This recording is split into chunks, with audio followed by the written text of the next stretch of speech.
예, 안녕하세요. 예, 반갑습니다. 저희 때는 이게 없었거든요. 그래서 왜 아침 말씀 듣고 밥 먹고 또 듣고 저녁에도 들을까? 그리고 밤 안개 같은 주의 청년들이 대부분 이 시간이면 잘 시간인데 이 시간에 왜 할까? 이런 생각도 좀 들었는데, 그래도 다른 주제보다 성경을 공부한다는 것은 되게 큰 의미가 있습니다. 그래서 특별히 어려운 주제인데도 이렇게 들으러 오신 거에 대해서 너무 감사드리고, 또 같이 한 시간 동안 또 잘 배워봤으면 좋겠습니다. 같이 기도하시겠습니다. 사랑과 은혜가 풍성하신 하나님 아버지, 죄 가운데 있었던 저희를 주님의 피로 우리의 모든 죄를 사하시고 또 우리를 구원하신 감사드립니다. 특별히 마지막 때에 우리 청년들을 구원해 주시고 또 청년의 때에 주를 섬길 수 있도록 도와주신 감사드립니다. 참으로 하나님 말씀 더욱 마음에 담을 수 있도록 도와주시고, 또 우리에게 준비된 2024년도 또 주님 만나볼 때까지의 생애가 주님의 말씀을 쫓아서 생활할 수 있도록 도와주시고, 또 날로 말씀의 깊이가 더욱 깊어질 수 있도록, 또 주님과 교제할 수 있도록 도와주시옵소서. 끝내는 우리 삶 가운데 풍성한 열매를 맺을 수 있도록 도와주시고, 또 말씀을 전함으로 주변에 이뤄진 많은 영혼들이 구원함을 얻을 수 있도록 도와주시옵소서. 오늘 교제의 시종 주님께 맡기며 예수님 이름으로 기도드렸습니다. 아멘. 예, 여호수아 보시겠습니다. 여호수아 1장.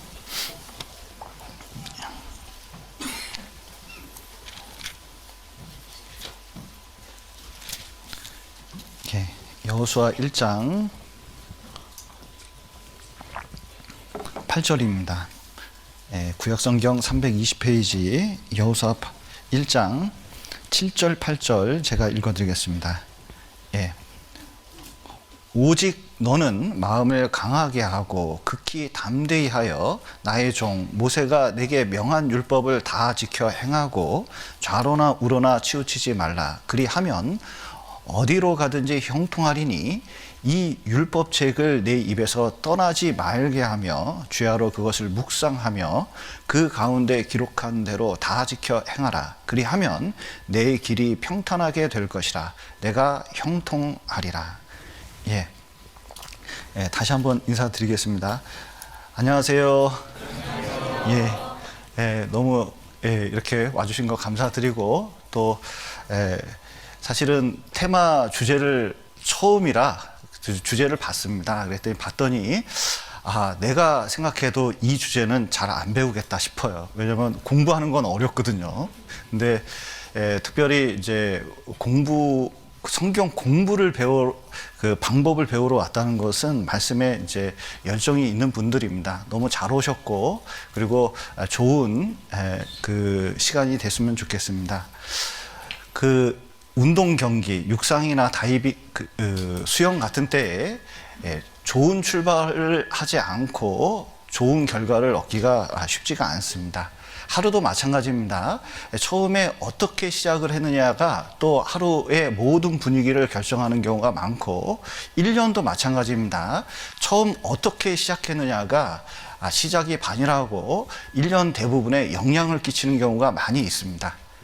그런데 맨 처음 시작할 때 어떤 방법으로 시작할까?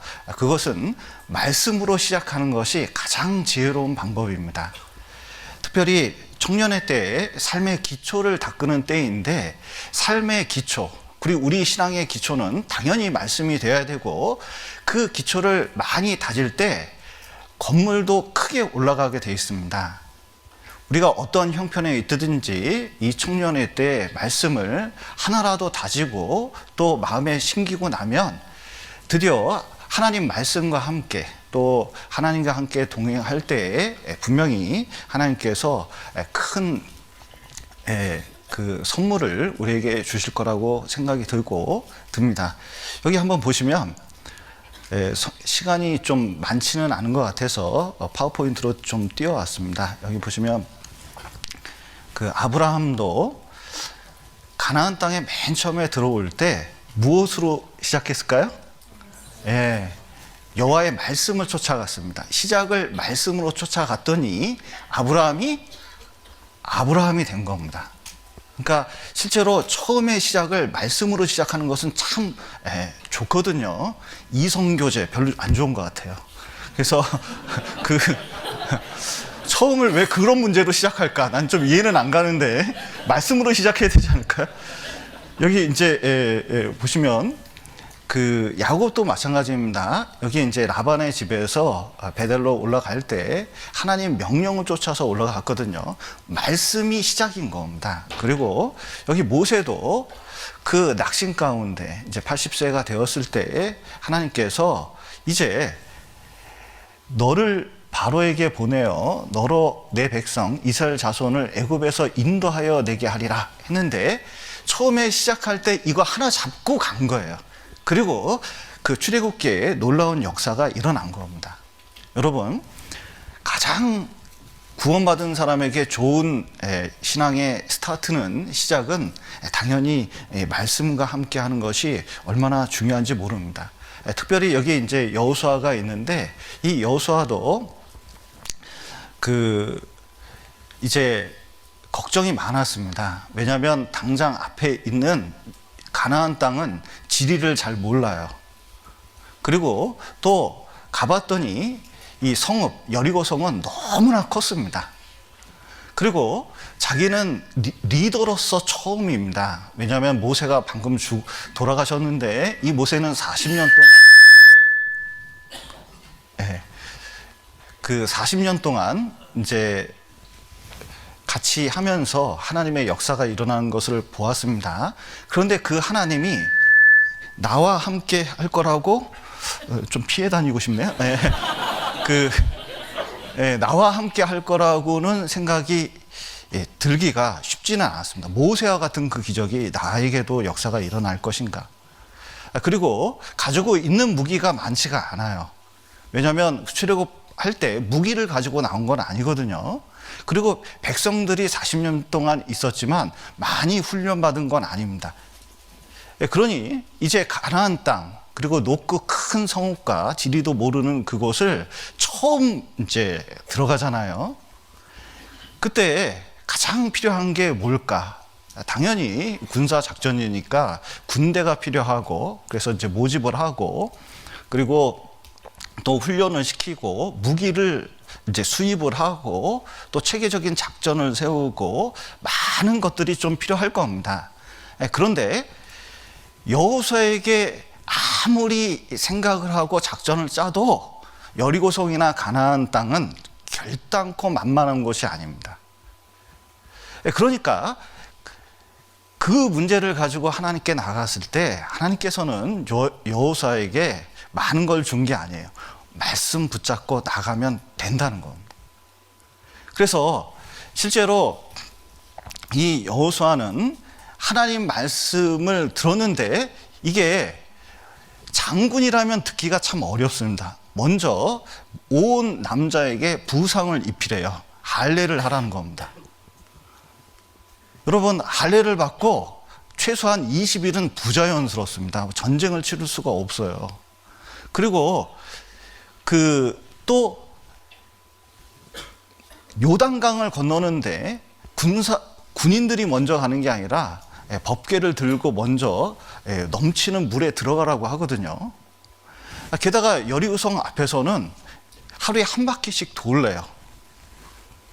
그리고 7번째 날은 7바퀴를 돌라는 겁니다. 진짜 장군 입장에서는 이게 과연 이렇게 해서 여리고성을 무너뜨릴 수 있을까? 그리고 또 백성들은 돌아다니면서 뭐라 그러겠습니까?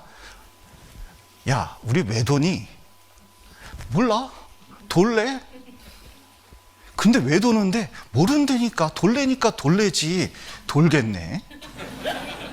이제 이러면 벌써 여론이 달라지잖아요. 그러니까 이게 하나님 말씀대로 하는데 쉽지 않은, 하나하나가 쉽지 않은 결정들이었습니다.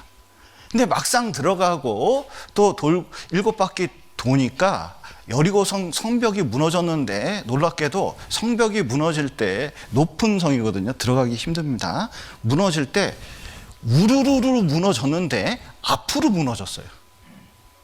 앞으로 무너지니까 보통 큰 성을 공략하기 위해서는, 지금 공주 수양강 같이 이렇게 높은 곳을 공략하기 위해서는 당연히 공성태부터 시작해가지고 온갖 도구가 필요하거든요.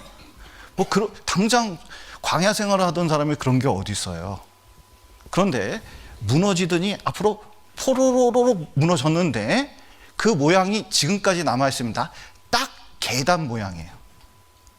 그러니까 바로 하나님께서 계단 만들어줘서 올라가서 처리를 했거든요. 그런데 그 과정을 보면 놀랍게도 어떤 군사작전, 어떤 전략보다도 가장 쉬운 방법으로 여리고성을, 그 큰 성을 점령했습니다. 여러분, 우리의 세상은 녹록하지 않습니다. 가나안 땅과 같고 여리고성과 같습니다. 그리고 이제 갓 청년들이 세상을 향해서 나가고 신앙을 들고 이제 나가는데 사실상 부딪히는 문제가 많아요. 특히 청년의 때는 굉장히 장벽이 많습니다.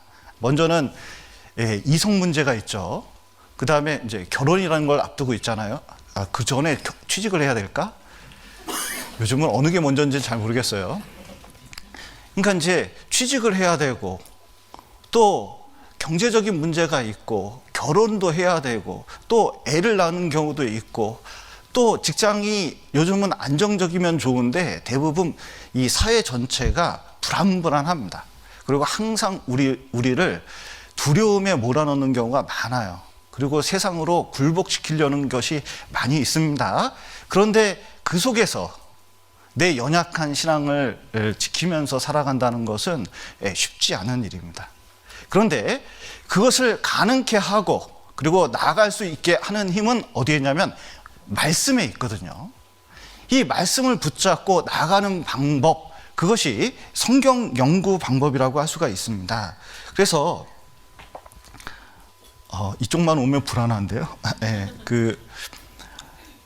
우리가 어떻게 이 시작을 말씀으로 채워서 시작할지, 말씀 붙잡고 갈지가 되게 중요해요. 여러분, 신앙생활 하는데 새로운 마음을 갖는 건 되게 중요합니다. 하나님께서 새 달을 주시고 새해를 주신 것은 새롭게 시작할 수 있는 기회를 주신 거예요. 그런데 새롭게 시작할 때 가장 중요한 것은 무엇이 가장 새로워져야 되죠? 얼굴을 좀 고칠까요? 네. 가장 중요한 것은 마음인데, 마음이 어떻게 변화를 받고 새롭게 될까요? 이 물동이에 물을 채워서 물을 포도주로 바뀌시듯이 이 물동이에 아구까지 물을 채웠을 때 하나님이 변화시켜 주셨습니다. 말씀을 마음에 가득 채우는 거예요.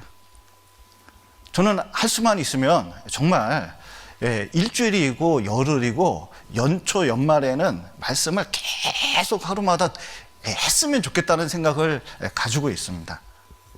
진짜 마음에 많이 채워놓잖아요. 결국은 내 불순종하는 마음, 바뀌지 않는 마음이 바뀌게 되어 있어요. 그 신기합니다. 그러면 어떻게 하면 한 해를 진짜로 새롭게 시작할 수가 있거든요. 그런데 말씀을 알아도 말씀을 정확하게 모르잖아요. 그러면 문제가 생깁니다. 여기 이제 대표적인 사람이 있는데 잠깐 보시면 여기 사무엘이 시간이 없어서 이렇게 찾아놨습니다. 여기 사무엘이 사울에게 명령을 했습니다. 하나님께서 명령을 하셨는데 이제 왕은 어떻게 하라고요? 말씀을 들으소서. 여러분, 이제 왕은 여호와의 말씀을 들으소서 이렇게 이제 말했는데, 그러면 말씀을 얼마나 주의 깊게 들어야 될까? 그래서 명령은 간단합니다. 지금 가서 아말렉을 쳐서 그들의 모든 소유를 남기지 말고 진멸하되 남녀와 소아와 젖먹이는 아이와 우양과 약대와 나귀를 죽이라 하셨나이다. 여러분, 이 사울의 특성을 아니까 이제 말 안 듣는 사람에게는 반복적으로 강한 단어를 써서 확실하게 얘기를 하거든요. 왜냐하면 너무 중요한 말이니까. 자, 보세요. 언제 가서? 지금 가서. 어떻게 하라고요? 쳐서. 어떻게 하라고요? 모든. 예. 그리고 뭐라고요? 남기지 말고 진멸하되, 여기 범위를 정해줬습니다. 몽땅 죽이라 하셨나이다. 그러면 헷갈릴 필요 있습니까? 안 헷갈립니까? 그러면 요거를 들으면 되거든요. 기억을 하면 됩니다. 그런데 이제 이 사울이 이제 치러 갔거든요. 하나님 명령이고 승리는 확신되어 있고 병력도 많고, 특별히 아말렉을 통해서 얻을 수 있는 게 많이 있기 때문에 신나서 갔습니다. 사울이 얼마나 의기양양하게 쳐들어갔을까 성경을 읽으면서 막 이렇게 느껴져요. 의기양양하게 쳐들어갔습니다.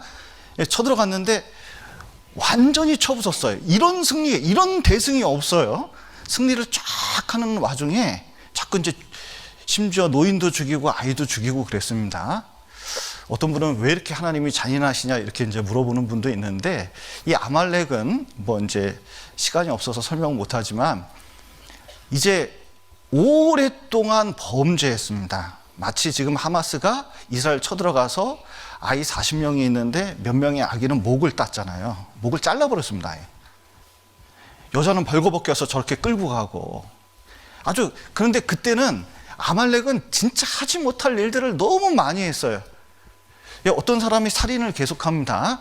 이 사람 어떻게 되죠? 법적으로 처리해야 되죠. 하나님께서는 두고 볼 수가 없었습니다. 그 민족을 심판하기로 결정을 해요. 그러면 이제 사형수가 있습니다. 그러면 사형을 시켜야 되잖아요. 이스라엘에게 그 일을 시킨 겁니다. 공무예요. 그러니까 하나님의 일이에요. 그것으로 집행을 이스라엘로 하게끔 만든 겁니다. 그런데 막 쳐가지고, 이건 뭐 이제 하나님 능력으로 치니까 얼마나 손쉽게 쳤겠습니까? 치는데 너무 어려워.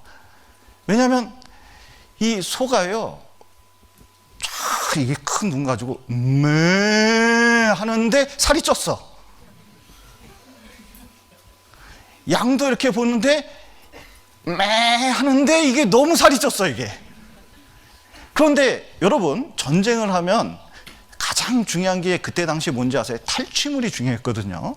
근데 이 많은 병력을 동원하고 아무것도 얻는 게 없다면, 진멸한다면 이게 뭐가 되겠습니까?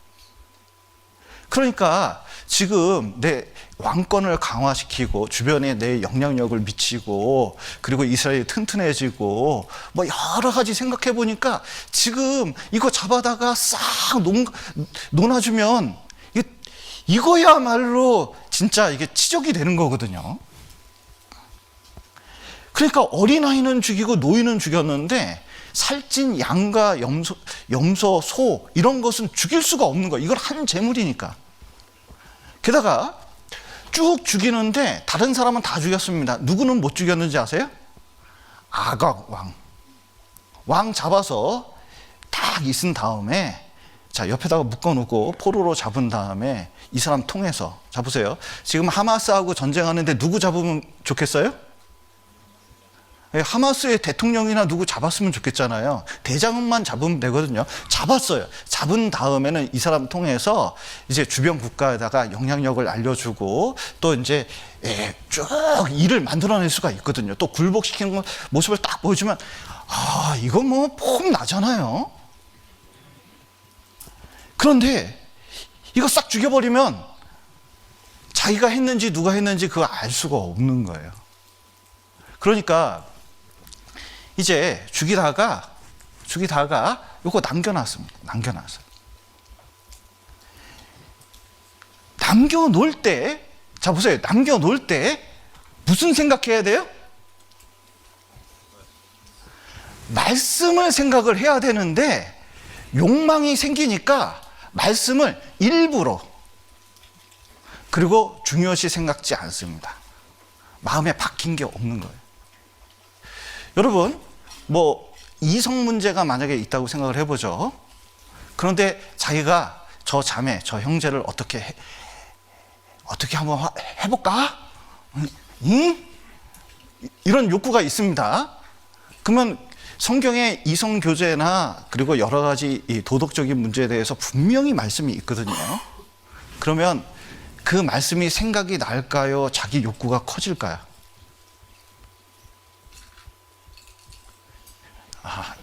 순수하기만 하고만 그런 욕망이 전혀 없으시죠? 그런데 이게 말씀으로 딱 정리가 돼야 되거든요. 그런데 욕망이 딱 생기면, 자기 의지가 딱 생기면 말씀보다도 뭐냐면 자기가 이렇게 하는 거에 대해서 이런저런 이유를 대기 시작합니다.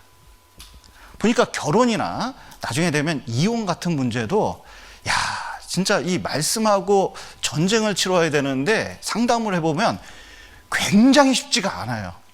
왜냐하면 그분 마음에 말씀이 없을 때에는, 그 욕망이 커질 때는, 사울의 욕구가 일어났을 때처럼 여러분 말씀 그렇게 중요시 여기지 않습니다. 그렇게 되면 이제 일이 생겨요.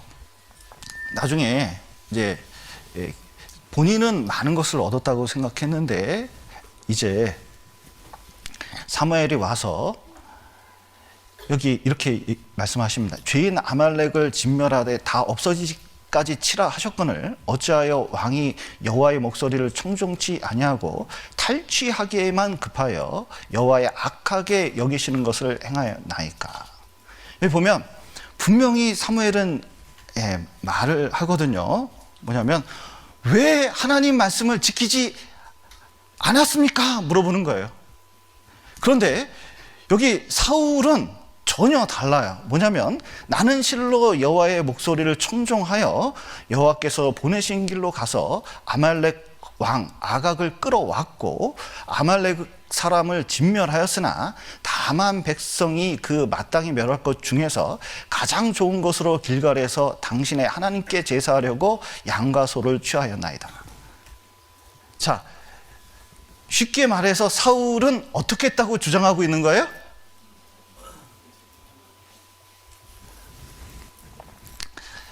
사람이 어떻게 말씀을 100% 지킵니까? 지금 99%는 그래도 98%는 지켰으니까, 다 죽이고 한 사람 남겨놨으니까 이거 뭐 얼마나 지킨 거예요.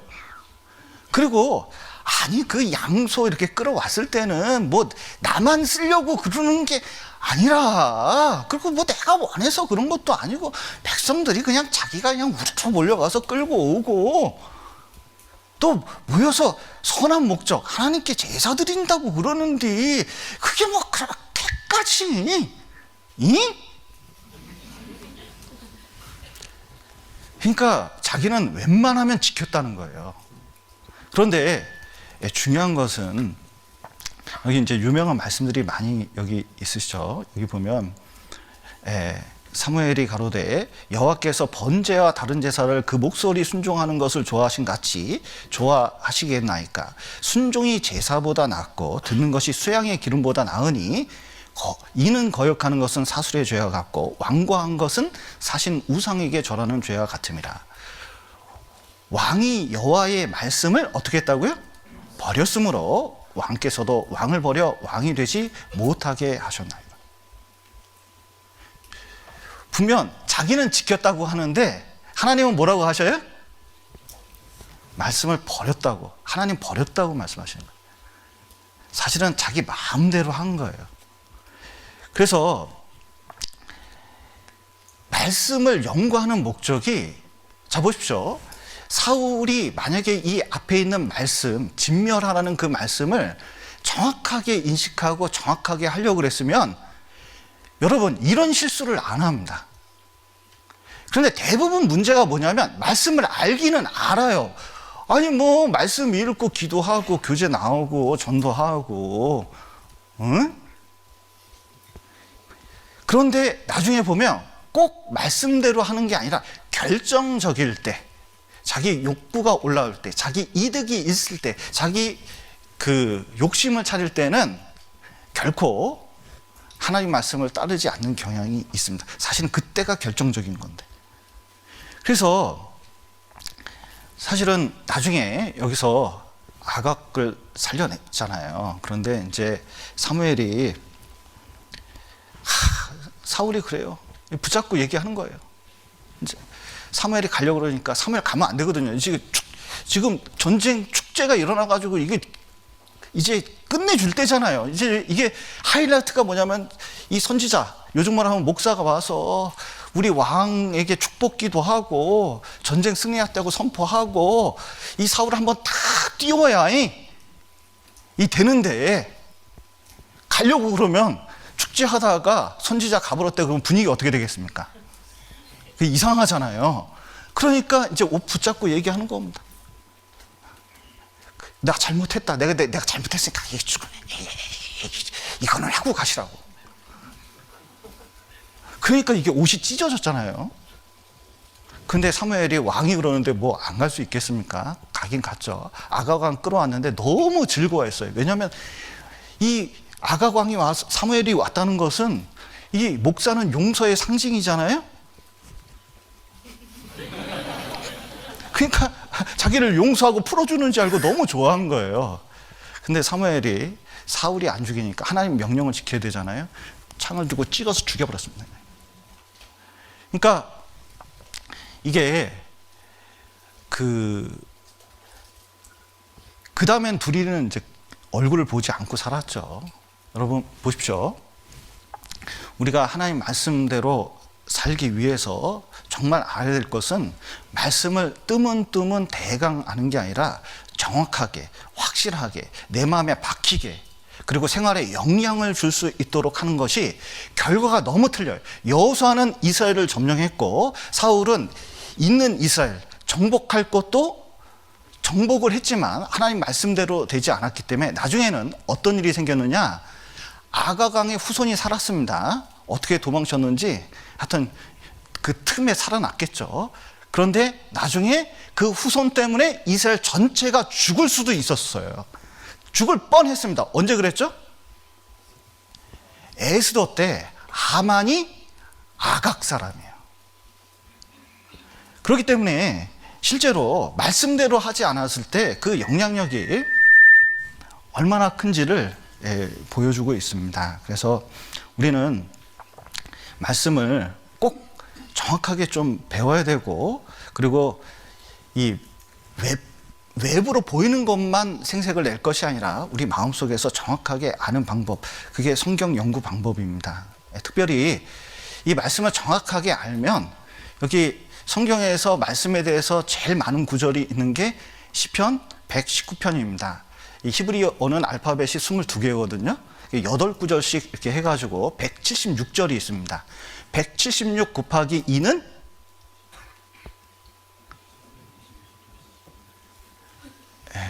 나도 계산이 안 돼요. 저는 수학은 잘하는데 산수는 잘 못해요. 그런데 이제 대충 365일 정도 선에서 맞아요. 그러니까 하루에 2구절씩 읽으면 시편 119편을 마음에 들 수가 있습니다. 그런데 이제 이 시편 119편이 119편이잖아요. 그런데 저렇게 많은 구절이 이제 있는데, 왜 이 신앙의 위기 순간 119가 필요할 때 이 시편 119편을 보면은 금방 이게 마음에 좀 위로를 받습니다. 그 119편 쭉 한 구절 한 구절 다 말씀에 관한 거거든요. 이름만 바꿨어요. 뭐 여호와의 법, 율법, 뭐 증거, 말씀 등등 다른 단어로 바꿨지만 다 한 구절 한 구절마다 뭐가 있어요? 말씀이 있습니다. 그런데 결국 그것을 읽을 때마다 생각나는 게 이겁니다. 신앙의 위기 순간에도 또 여러 순간에도 나를 살리고, 그리고 모든 문제의 해답은 어디에 있다? 말씀에 있다는 것을 되새겨줘요. 특별히 여기 보면 얼마나 힘이 되는지, 주의 말씀대로 나를 소송케 하소서, 주의 말씀대로 나를 세우소서, 이 말씀은 나의 곤란 중의 위로라, 주의 말씀이 나를 살리셨음이니이다. 보십시오.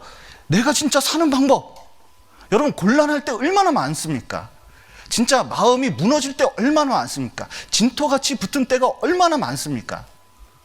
그런데도 진토같이 붙고 진토같이 묻고 눌림이 되고 곤란 중에 있을 때에도 그것을 회복할 수 있는 힘은 내 능력에 있는 게 아니라 말씀에 있어요. 이거 말씀을 붙들어야 됩니다. 나중에 말씀을 붙듣잖아요. 그러면 어떤 일이 생기냐면 여기 보시면 주의 말씀대로 나를 붙들어 살게 하시고 내 소망이 부끄럽지 말게 하소서 말씀하셨는데, 주의 말씀을 탁 붙잡으면, 맨 처음에는 제가 성경을 읽었습니다. 심지어 붙들었다는 것은 연구를 했다는 뜻이에요. 그래서 내 마음에 심었습니다. 나중에 되면 그 말씀이 나를 붙들어 이끌어서 가게끔 해요. 힘이 생깁니다. 근데 거꾸로 말하면, 여러분 성경 안 읽잖아요.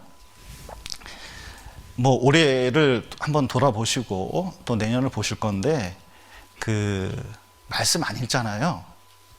그러면 이상하게 하나님과 거리가 생깁니다.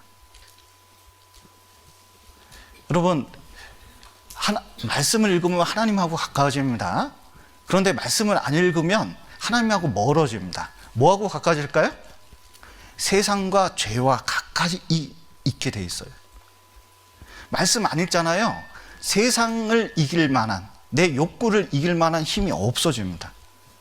말씀을 안 읽잖아요. 말씀 속에서 내가 살아가는 목표가 딱 있거든요. 여러분, 신년이 되면 목표를 정하잖아요. 세상에서는 자기가 목표를 정합니다. 그런데 구원받은 사람은 우리가 목표를 세우는 게 아니에요. 목표는 이미 정해져 있어요. 하나님의 거룩하신 목표가 딱 있습니다. 그걸 보고 그냥 달려가는 거거든요. 그런데 구원을, 이 말씀을 안 읽잖아요. 그러면요, 목표가 흐릿해져요. 그러면 목표 지점이 흐려지면 이상하게 쭉 가서 자기 육신대로 나중에 가 있습니다. 그리고 신앙생활이 정상적으로 되지 않게 돼 있어요. 여러분, 한 말씀이라도 정확히 파십시오. 제가 어떤 교회에 갔었는데 어떤 분이 이제 대화하면서 그 용서에 관한 설교를, 자기가 그 말씀이 이제 좋아서 자기가 결혼할 때였는데 이제 말씀을 들었다는 거예요. 그래 놓고는 어떻게 하냐면은 집안에 있을 때 계속 용서에 관한 말씀을, 그 말씀을 틀었는데 지금까지 한 50번은 들었을 거래요. 그래서 50번을 들으니까, 잡으십시오. 50번을 들으면 사람이 좀 달라집니다. 제가 그런 경험을 했거든요. 저 처음에 구원받을 때 그 한 달 동안 내내 19번 성경 강연회를 들었어요. 그러니까 그 7일차를 19번 들었어요. 이 정도 되면 놀라야 되는데. 네, 참 이런 형식가식적인 거 너무 좋아합니다. 그런데 이제 근데 19번 들으니까 나중에 이제 이렇게 일을 하면서 계속 틀어놨거든요. 밤낮으로 이제 틀어놓고 이제 들었더니 나중에 이제 한 달 만에 이제 그 일하고 나오는데 말투가 그 목사님하고 비슷해지더라고요. 근데 더 놀라운 건 있어요. 뭐냐면 그 목사님이 했던 말씀과 예화가 내 입에서 나오는 거예요. 방언 터지시듯이. 근데 더 놀라운 것은 구원받고 얼마 안 됐을 텐데 너무 구원이 확실한 거예요. 그런데 어떤 주제, 용서에 관한 주제를 계속 4년 동안 들었다고 그러더라고요. 50번을. 그랬더니 방금 그때 결혼한 자매하고 지금까지 싸운 적이 한 번도 없대요. 왜냐하면 용서에 관한 말씀이 머릿속에 딱 박혀져 있으니까 화가 나도 어때요? 용서해야지. 무슨 문제가 있어도 용서해야지. 그러니까 정말 그 가정생활 하는데 그 한 말씀이 자기한테 힘이 됐다는 거예요. 여러분, 우리가 많은 말씀이 필요한 게 아니라 정말 적용되고 내 것이 되는 말씀이 꼭 필요합니다. 특별히 성경 연구에 대해서 여기 한번 잠깐 보시죠. 시편이 아니라 잠언입니다. 잠언 2장 한번 보시겠습니다.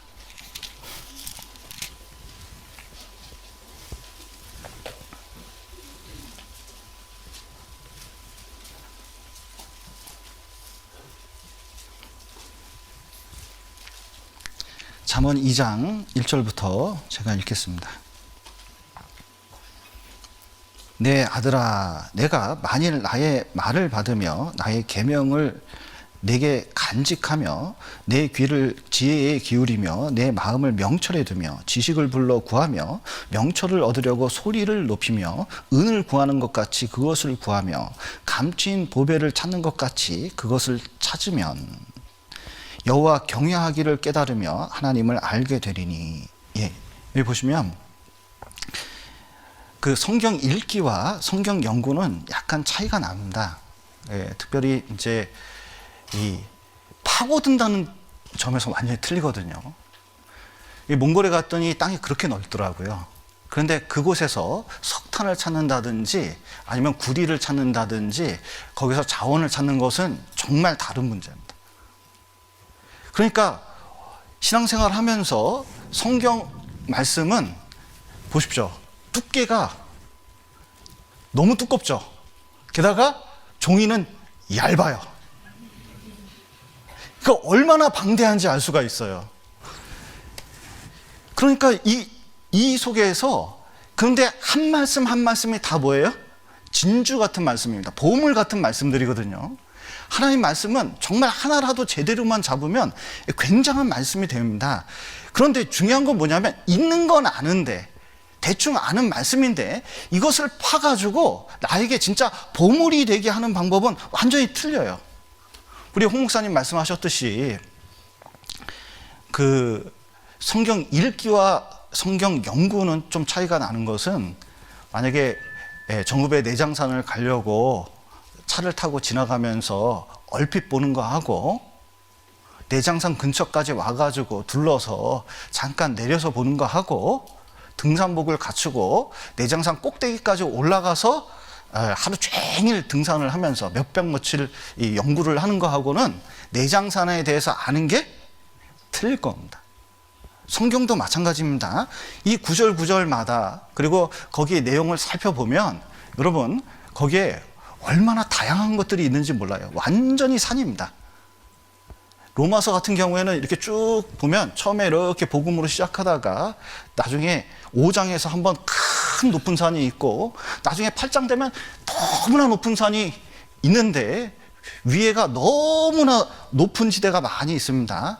그러다가 이제 이게 끝이겠구나 하는데 9장 가면 세상에 성경에서 가장 높은 산 중에 하나가 로마서 9장에서 기다리고 있거든요. 그리고 그 밑으로 쭉 다양한 곳이 있습니다. 여러분 성경을 살펴보면 완전히 이곳에서 많은 것들이 있는데 거기에 보면은 기가 막힌 말씀들이 많이 있습니다. 그런데 그것을 파고들어야 돼요. 그래서 이 주의 깊게 이 말씀을 봐야 되는 이유는 이것이 파고들어서 내 심령에 딱 박혀야 되거든요. 여기 잠언 한번 보시겠습니다. 전도서 보시겠습니다.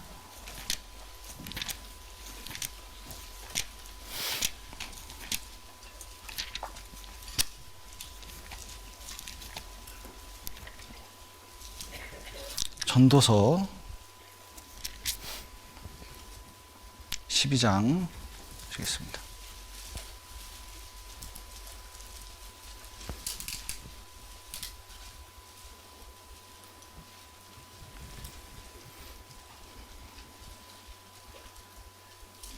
예, 12장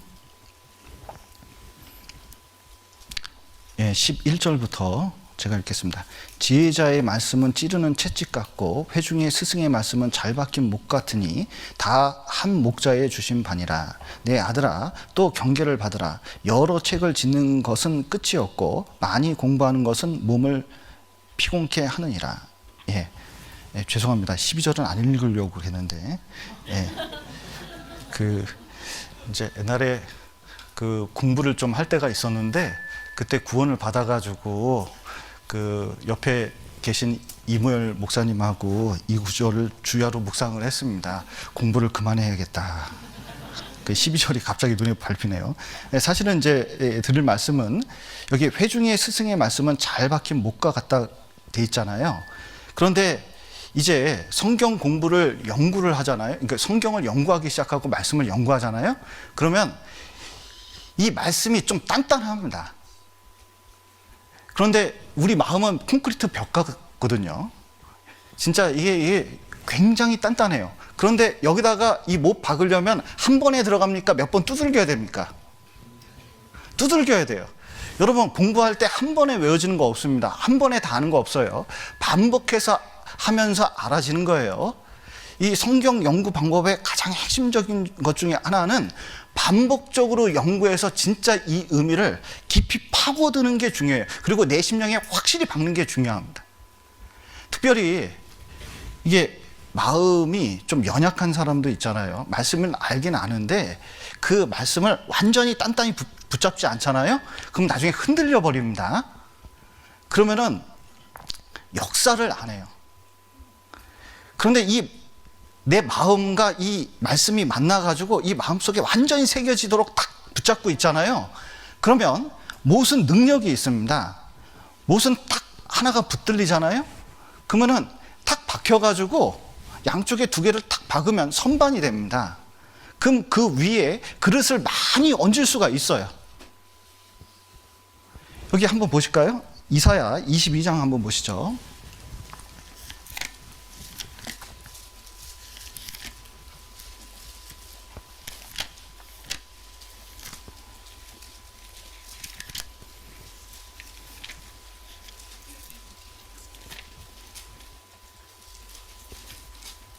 이사야 22장입니다. 22장 23절입니다. 못이 단단한 곳에 박힌 같이 그를 경고케 하리니 그가 그 아비집의 영광의 보좌가 될 것이요 그 아비집의 모든 영광이 그 위에 걸리리니 그 후손과 족속되는 각 작은 그릇 곧 종지로부터 항아리까지리라.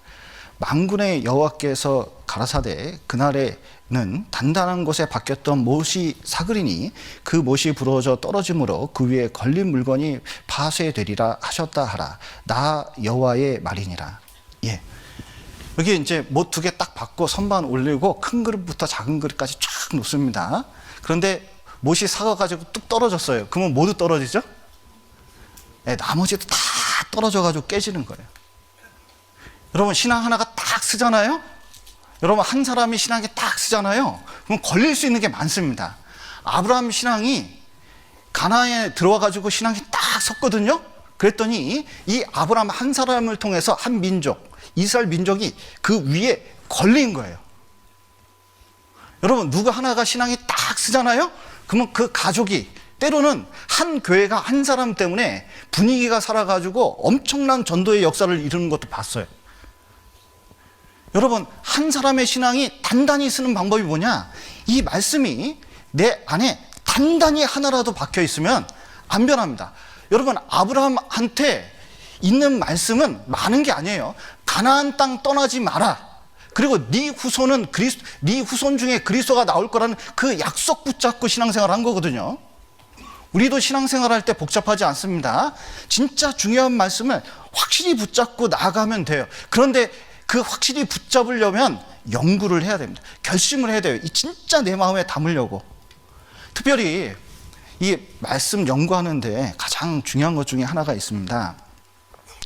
먼저는 이제 연구를 하기 전에 성결 조건이 있는데 이게 안 되면 연구가 잘 안 돼요. 첫 번째는 가장 중요한 게 구원을 받아야 됩니다. 거듭나야 돼요. 여러분, 이제 옛날에 대전에 있을 때 한 형제가 구원을 받았거든요. 대학을 이제 다녔는데 거기가 이제 그 기독교에서 세운 대학이에요. 근데 신학 박사 학위만 100개를 가진 사람이 있다 그러더라고요. 교수님인데. 근데 구원을 받고 너무 기뻐가지고 수업 시간에 이제 들어가서 손을 들고 얘기했답니다. 교수님, 구원 받으려면 어떻게 돼요? 천국 가려면 어떻게 해야 돼요? 그랬더니 이 신학 박사 학위를 100개나 가진 사람이 뭐라 그랬는지 아세요? 열심히 살아야지. 그때 큰 실망을 가졌다는 거예요. 여러분 보세요. 거듭나지 않으면 여러분 구원에 대해서 알 수가 없으니까 엉뚱한 얘기하는 거예요. 여러분 성경도 마찬가지입니다.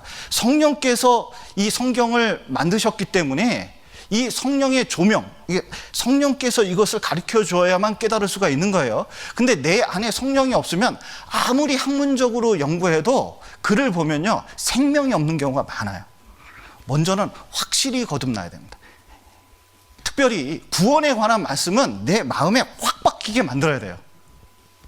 교회에서 나온 구원에 관한 말씀은, 저는 책을 살 때 구원에 관한 말씀 있으면은, 새로운 책 있으면 습관적으로 삽니다. 제가 구원에 대해서 몰라서 그런 게 아니에요. 구원에 대해서 확실히 파고 들어가지고 누가 물어보면 그것에 대해서 대답을 해주고, 그와 동시에 내 구원도 더욱 확실해져요.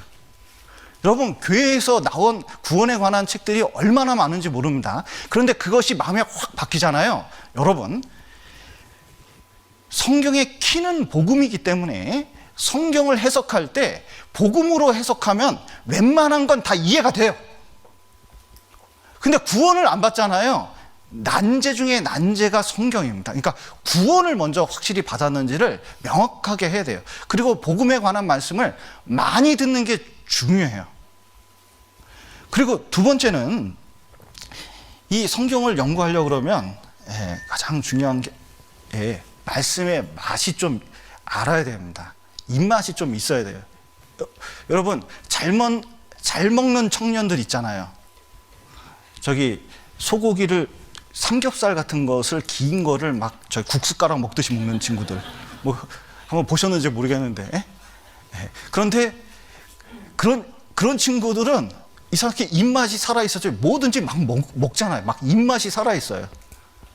근데 청년들 중에 입맛이 없는 친구들이 있잖아요. 여기 맛있는 거 이렇게 갖다 놓고 치킨 갖다 놔도 난 못 먹어, 난 됐어, 뭐 이런 경우가 있잖아. 근데 심지어는 거식증도 있어요. 먹을 것이 있는데도 아예 입맛이 없어서 자기가 삐쩍삐쩍 말라가는데도 아예 못 먹는 경우도 있습니다. 그 거식증이잖아요. 놀라운 것은 신앙생활 하는데도 이 말씀에 대한 그 입맛이 없는 사람들이 있어요. 성경이 이렇게 있고 그렇게 많은 말씀이 있는데 안 펴요, 안 읽어요, 의욕도 없어요, 생각도 없어요. 그러니까 어떻게 돼요? 성경을 읽으려고 해도 이게 안 되는 거예요.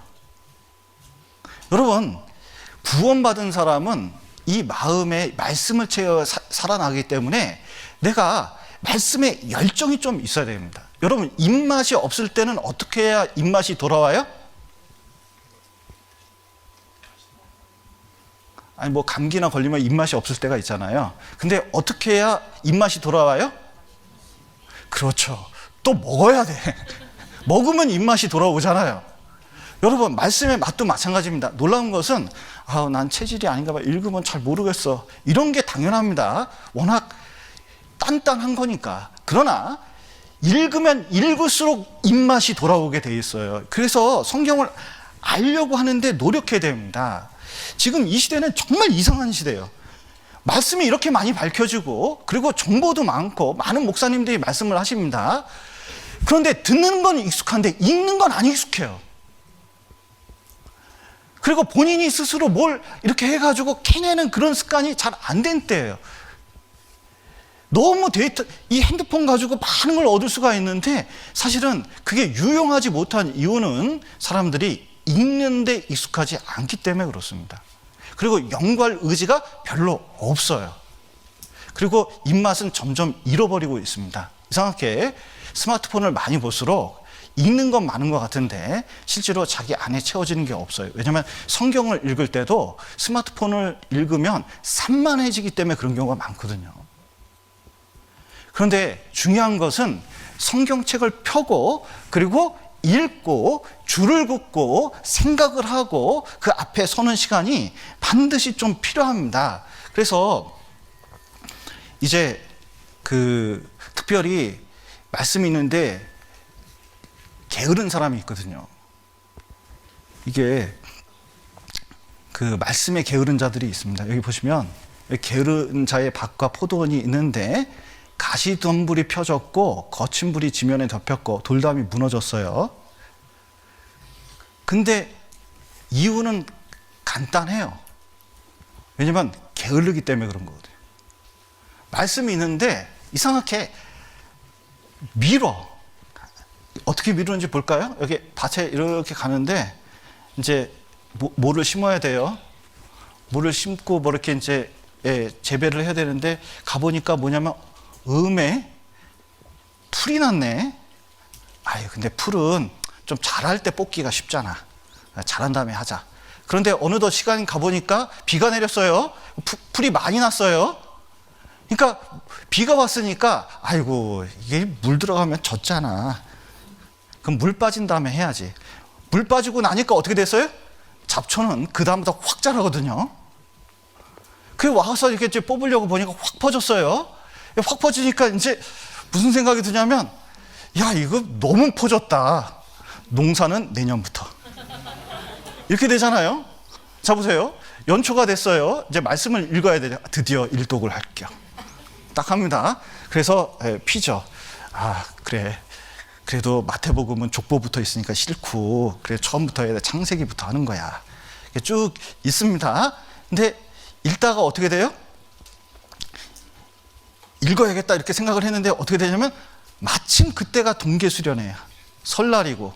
그러니까 그때 무슨 일이 생겨서 못 읽었어요. 아, 그 다음 날부터 읽어야겠다. 읽었는데 하루에 석 장씩 넉 장씩 읽기로 했는데 그 다음은 8장을 읽어야 되네. 아, 부담되네. 빨간 날, 나중에 시간 날 때 읽자 생각을 했는데 나중에 보니까 시간이 나요, 안 나요? 안 나요. 그리고 한 달을 보냈어요. 아, 그래, 나는 아직은 좀 멀었는데 그러면 신약부터 다시 시작하자. 이렇게 하다가 3.1절부터 시작했는데 3.1절 또 뭐 행사가 잡히고 막 그러다 보니까 이제 크리스마스까지 쭉 이어지는. 그러니까 나중에 되면요, 말씀이 있기는 있고 그리고 내 속에 들어와야 되는데 실제로는 여기가 상당히 없는 경우가 많아요. 왜 그러냐?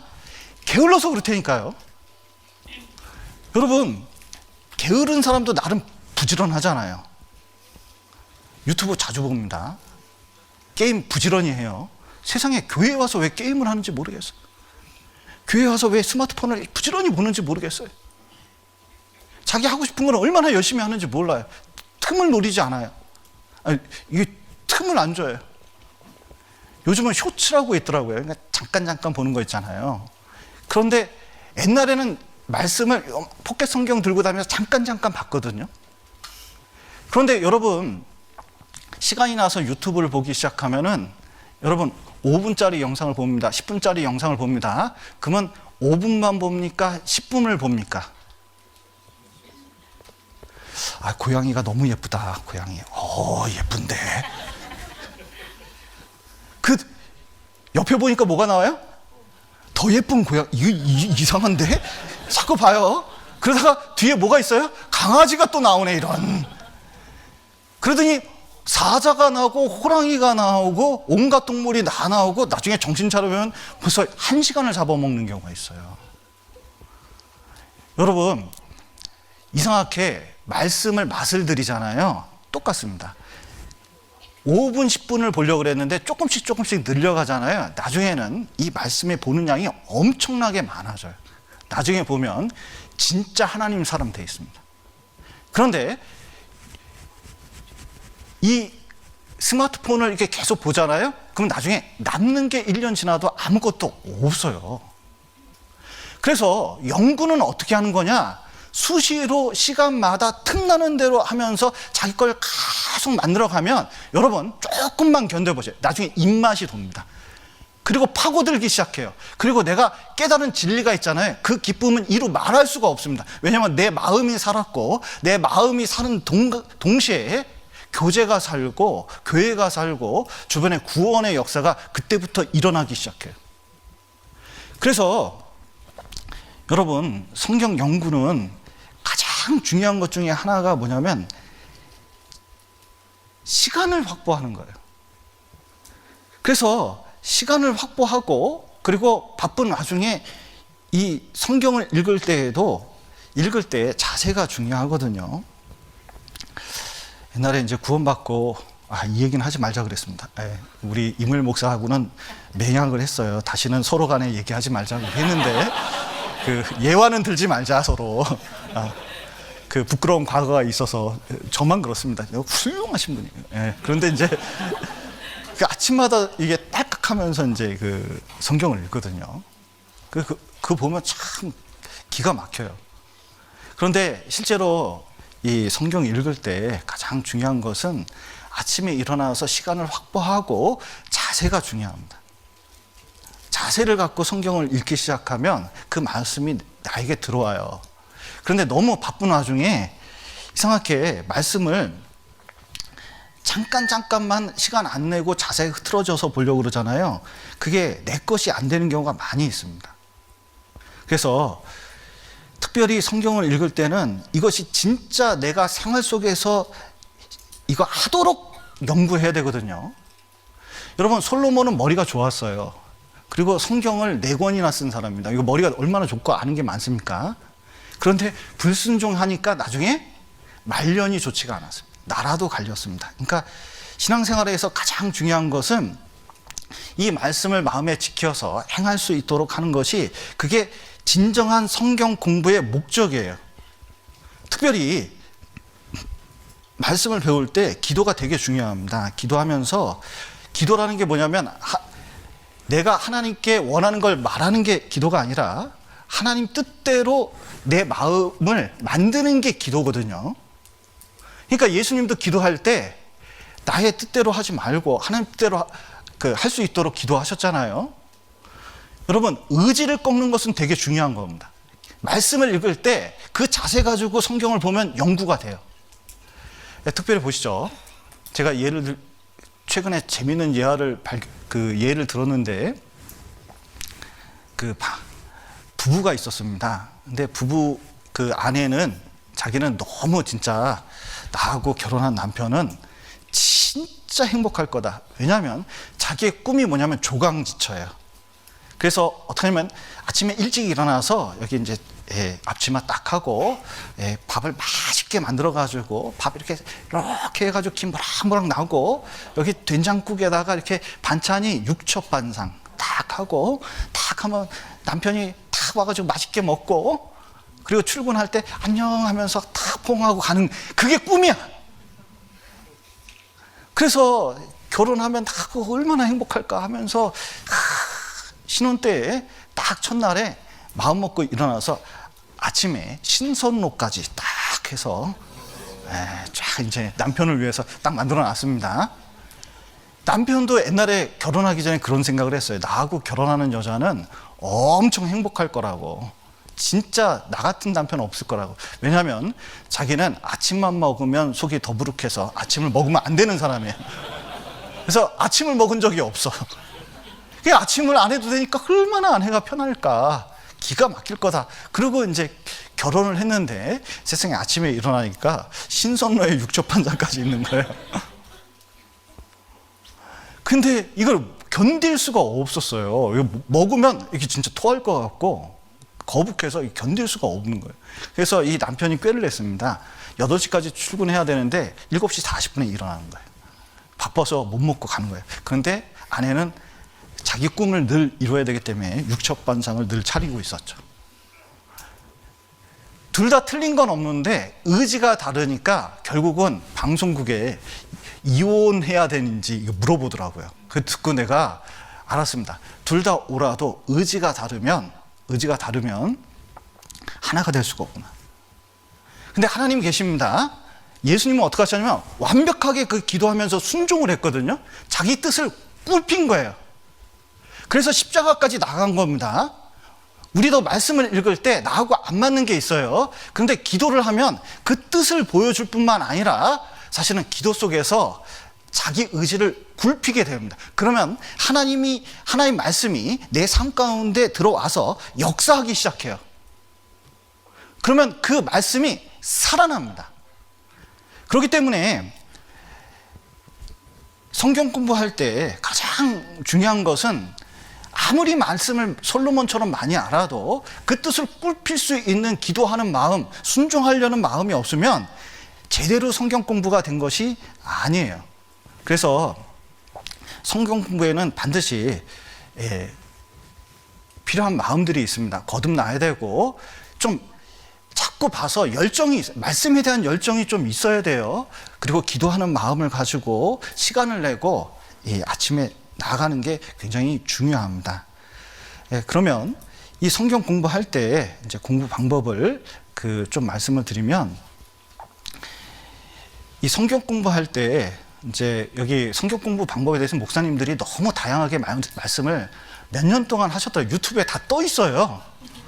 굳이 왜 이런 걸 할까? 좀 맨 처음에는 의아하게 말씀을 쭉 들어봤는데 제가 드릴 말씀이 별로 없어요. 그런데 몇 가지 이제 좀 꼭 말씀드리고 싶은 것은 이겁니다. 이 말씀을 공부할 때 교회 안에서 말씀을 공부하는 게 중요해요.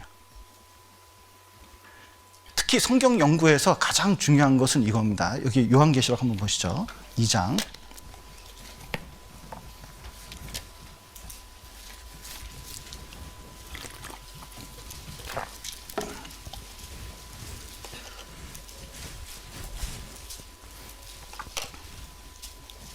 7절입니다.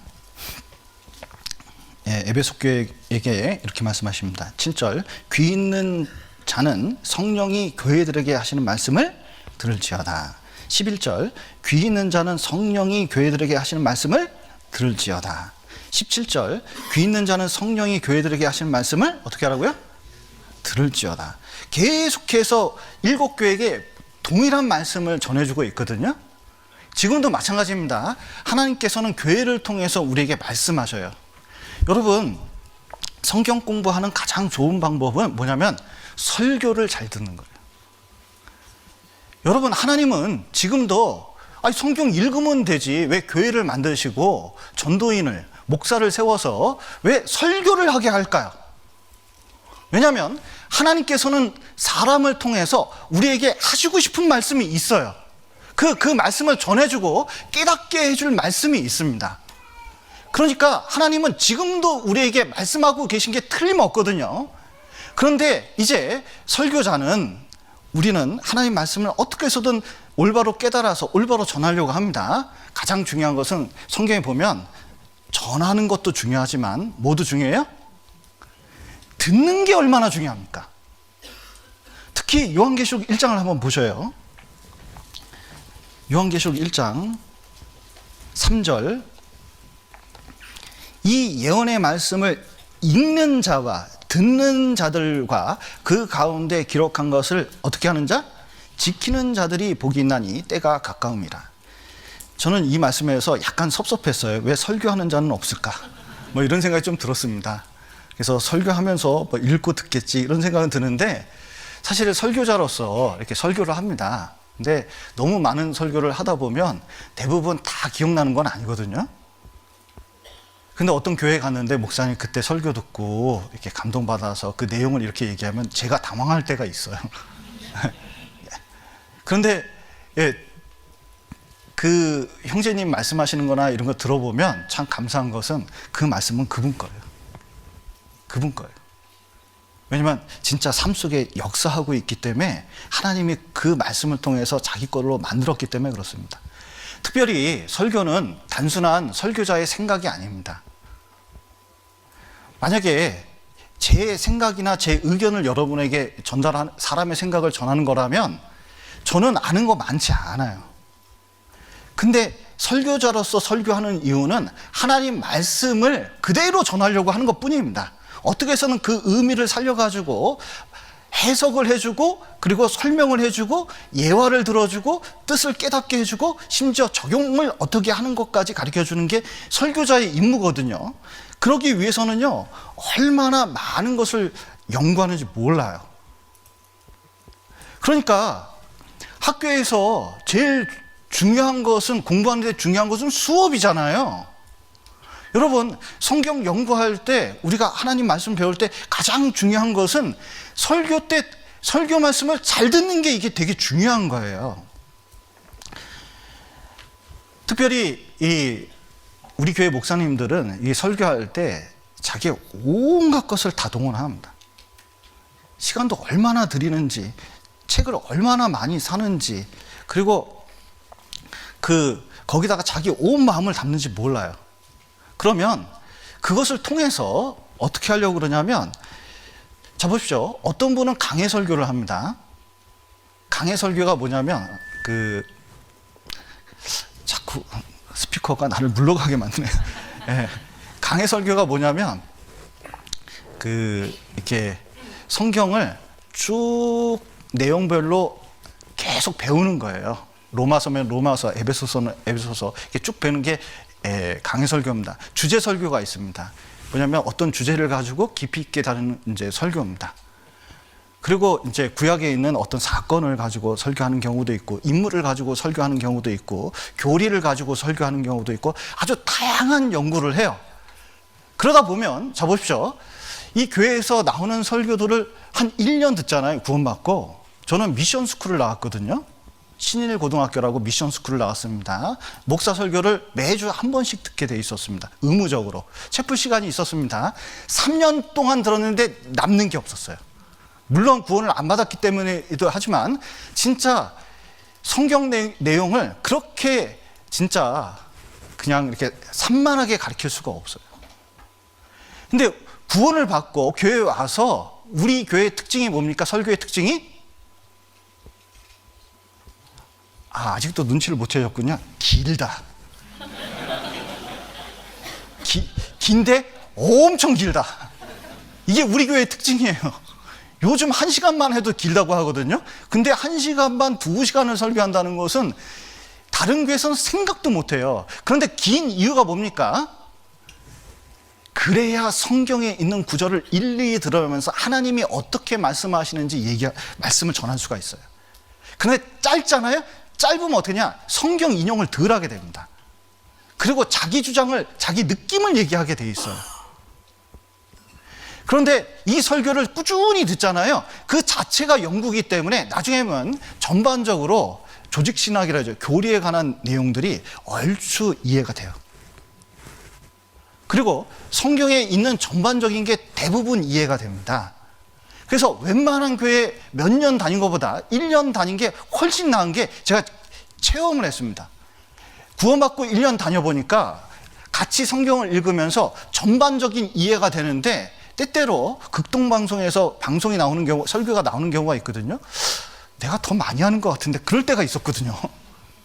내가 더 확실히 하는 것 같은데, 그런 느낌이 들 때가 있어요. 왜냐하면 그 설교 속에서 많은 내용이 정리가 됐기 때문에 그런 거예요. 그렇기 때문에 여러분, 세상 책, 기독교에 관한 책이나 교리서적이나 좋은 책도, 여러분, 제가 책이 많습니다. 근데 주고 싶은데도 줄 수가 없어요.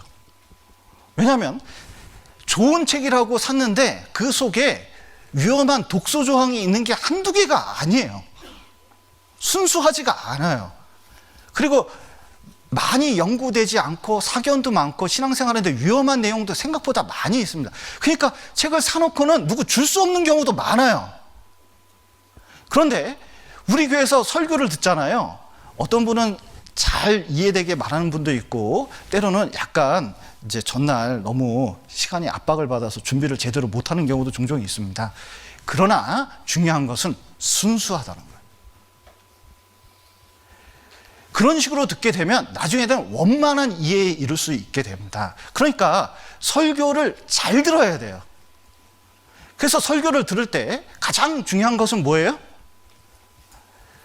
여러분, 수업 시간에 가장 중요한 건 뭡니까? 여러분, 수업 어떻게 들어야 돼요? 그렇죠. 집중해서 들어야 되죠. 집중해서 듣는 가장 좋은 방법 중에 하나가 뭐예요? 그렇죠. 맞아요. 필기. 교회에 유명한 진화론적 사상이 있는데 적자 생존입니다. 왜냐하면 노트를 펼치고 적어야 살다.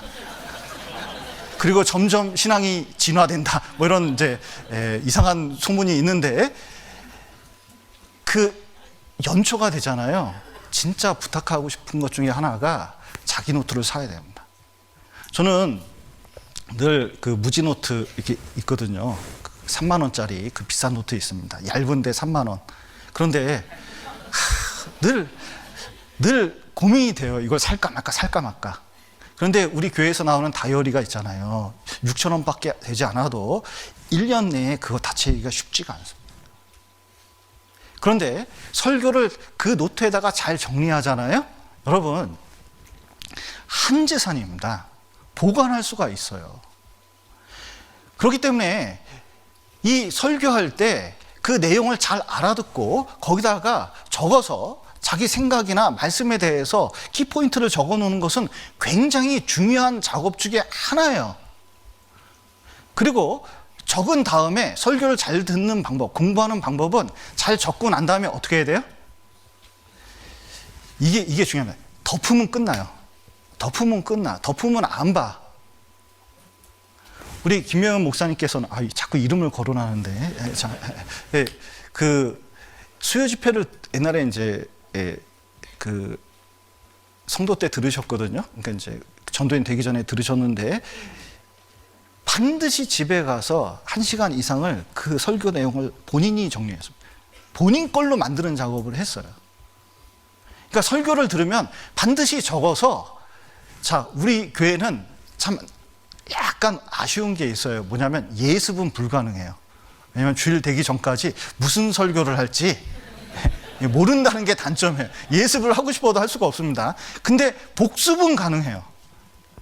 그렇기 때문에 반드시 노트를 사가지고 내 노트를 만들어가지고 말씀 노트를 만드는 것은 되게 중요한 겁니다. 그래서 자 보세요. 성경이 있고 설교 시간에 노트가 있어야 됩니다. 그리고 이제 중요한 것은 노트 이제 장비가 준비가 됐죠. 그 다음에 웬만하면 이 펜도 잘 써지는 거, 자꾸 알이 빠지거나 잉크가 퍼지거나 이런 거 말고 하여튼 좋은 거 쓰고, 그 다음에 말씀을 들을 때 가장 중요한 것은 말씀을 대하는 태도니까 대하는 태도가 말씀을 깨닫게 하는 거예요. 그러니까 설교 시간에 잘 들어야 됩니다. 태도가 이런 식으로 들으면 안 돼요.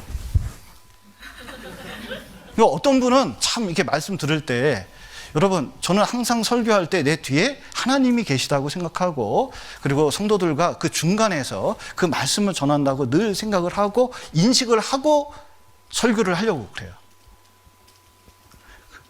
그런데 들을 때도 마찬가지입니다. 여기 앞에 목사님이 있지만 그 뒤에 하나님이 항상 계시다고 저는 생각을 하고 있어요.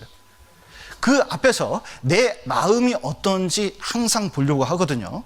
그러면 저는 이게 이상하게 그 팔이 잘 때 이렇게 옆으로 자기 때문에 자연스럽게 팔이 올라가요. 이렇게 약간 교만한 태도가 되는 게 좀 이렇게 자연스럽습니다. 근데 시간이 가면은 아이고 이건 아니지. 어른 앞에서, 하나님 앞에서 이러면 안 되지. 그리고 자세도 웬만하면 졸 생각 잘 안 해요. 어떻게 해서든 그 말씀을 들어서 깨달으려고 노력하는 자세가 나옵니다. 그렇기 때문에 형식적으로 들을 수가 있지만 내가 하나님을 인지하고 듣잖아요. 그러면 그 설교가 어떻게 들냐면 살아있습니다. 그리고 그 설교가 어떻게 되든지 간에 그 뒤에 하나님을 생각하고 들으면 진짜 굉장한 세계가 뒤에 있는 것처럼 펼쳐지는 것처럼 들리게 돼요. 그러면 이 말씀이 어떤 말씀 하더라도 살아있게 되어 있습니다. 그러니까 말씀을 들을 때, 성경 연구할 때도 마찬가지입니다. 이것을 대충대강 자세를 잡지 않고 다리 꼬고 대충 먹으면서 이렇게 공부하려고 그러면 공부가 제대로 될까요? 안 될까요? 생각보다 안 되게 돼 있어요. 말씀을 들을 때는 청년 때부터 바로 잡아야 될 것은 내가 진짜 온 마음을 다해서 이 말씀을 진짜 하나라도 내 것을 만들 것인가. 많은 것은 아니더라도 하나라도 붙잡자고 하는 마음 가지고 연구하면 나중에 이게 쌓이고 쌓입니다. 그러면 나중에 보면 너무나 많은 양이 돼 있다는 걸 알게 돼요. 그래서 교회 내에서 가장 성경 연구를 잘할 수 있는 때는 언제냐? 설교 시간이에요. 그리고 가장 내가 시간을 많이 투자하는 시간도 설교를 듣는 거잖아요. 그러니까 제대로 들을 수 있도록 노력을 해야 돼요. 그렇기 때문에 주일 설교 시간에 몇 시에 와야 될까요? 자, 11시에 시작한다 그러면 몇 시에 와야 돼요? 물론 이제 청년들은 봉사원이라고 일찍 오겠죠. 근데 이게 여러분 딱 맞춰서 오잖아요. 마음을 준비할 시간이 없어요. 기도할 시간이 없습니다. 여러분, 기도를 해야 목사님께서 오늘 깨닫게 해주시라고 이렇게 기도를 해야 목사님도 역사가 일어나요. 저는 원래 본문 말씀 이렇게 하기 때문에 정해진 것 아니면은 설교를 안 하거든요. 어떤 분이 와서 그러더라고요. 오늘 어떤 문제가 있었는데 그 목사님께서 그 말씀을 해주시길 간절히 기도했다고. 근데 제가요, 그 말을 할 생각이 전혀 없었는데 그날따라 하고 싶더라고, 이게. 그러고 나서 그 문제가 해결이 됐다고 어떤 자매하고 꼭 얘기해 주고 싶었는데, 근데 진짜 기도하고 오는 거하고 안 하는 거하고 차이가 나요. 그리고 듣는 태도도 차이가 납니다. 그렇기 때문에 여러분, 설교 시간에 시간 맞춰서 올 생각을 하는 게 아니라 조금 일찍 와서 마음의 준비라는 걸 하는 게 중요해요. 두 번째는 제발 주일 설교 하는데 그 토요일 밤에 뭐예요?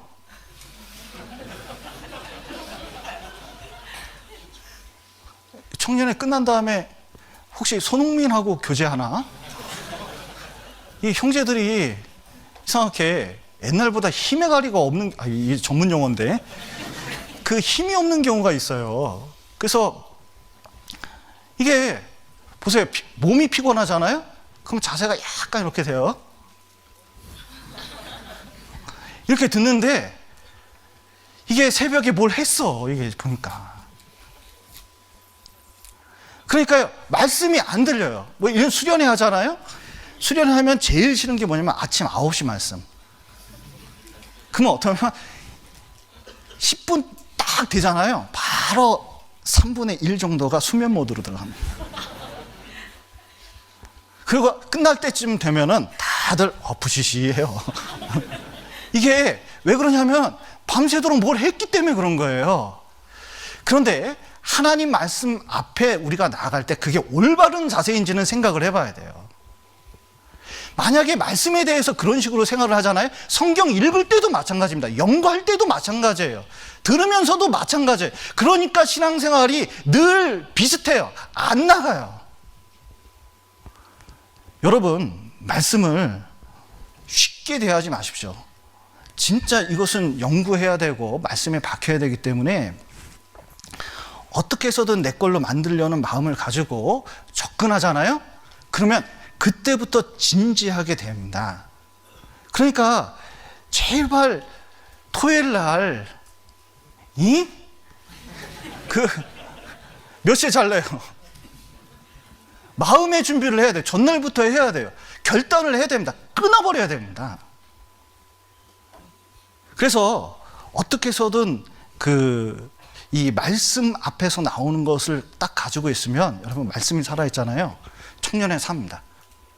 그 내 삶이 살게 돼 있어요. 그래서 말씀 듣는 것을 굉장히 중요시 생각하고 그때 내가 마음을 1시간 들여서 연구를 한다, 이렇게 확실히 좀 생각을 해보시면 좋을 것 같습니다.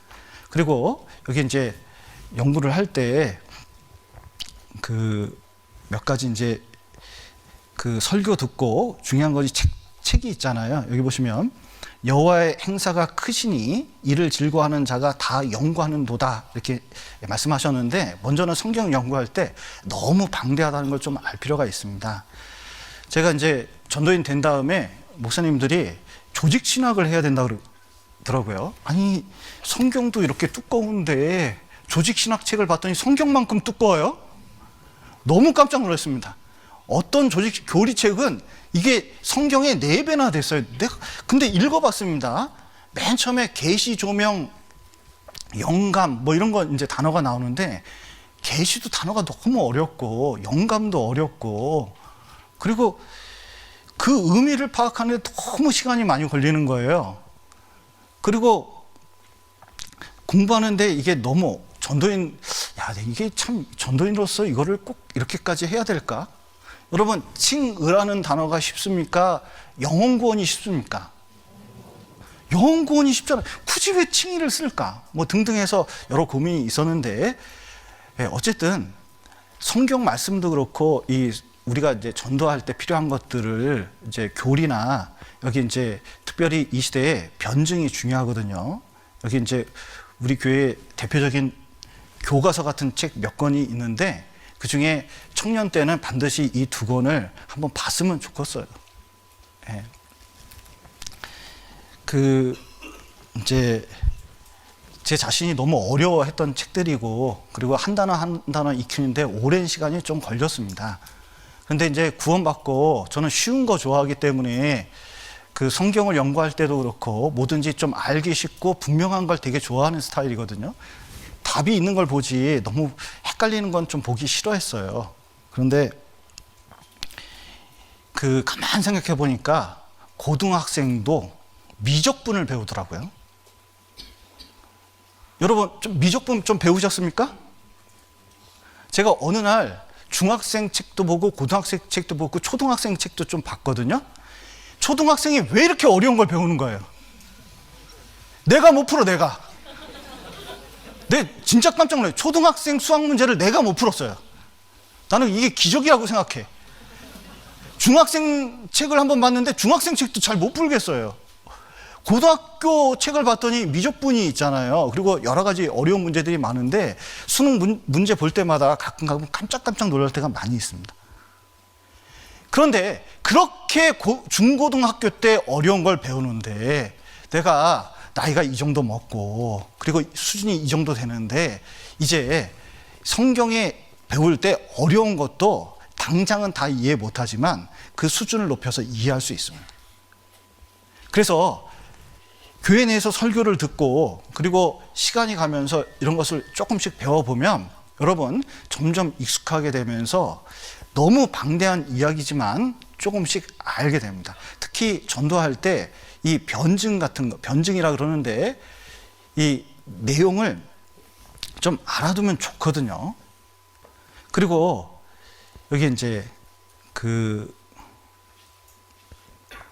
여기 보면 옛날에 이제 졸업장입니다. 횃불을 십자가에 비춰가지고 한반도에 비추는 것인데 이때 사람들 일제시대 때 어떻게 했냐면 여기 보면 과목이 있어요. 과목이 보면 성경이 있는데 1학년부터 4학년 때까지 첫 시간과 마지막 시간을 꼭 성경을 배우더라고요. 이렇게 해서 4학년 가서 여기 있는 내용을 다 해야 졸업을 시켜주더라고요. 진짜 요즘 좀 그렇게 했으면 좋겠다 그런 생각도 드는데 여러분 교회 내에서 책이 있습니다. 요한복음이나 로마서 같은 책이 있잖아요. 그리고 모든 해답은 성경에 있다 뭐 이런 책들이 있습니다.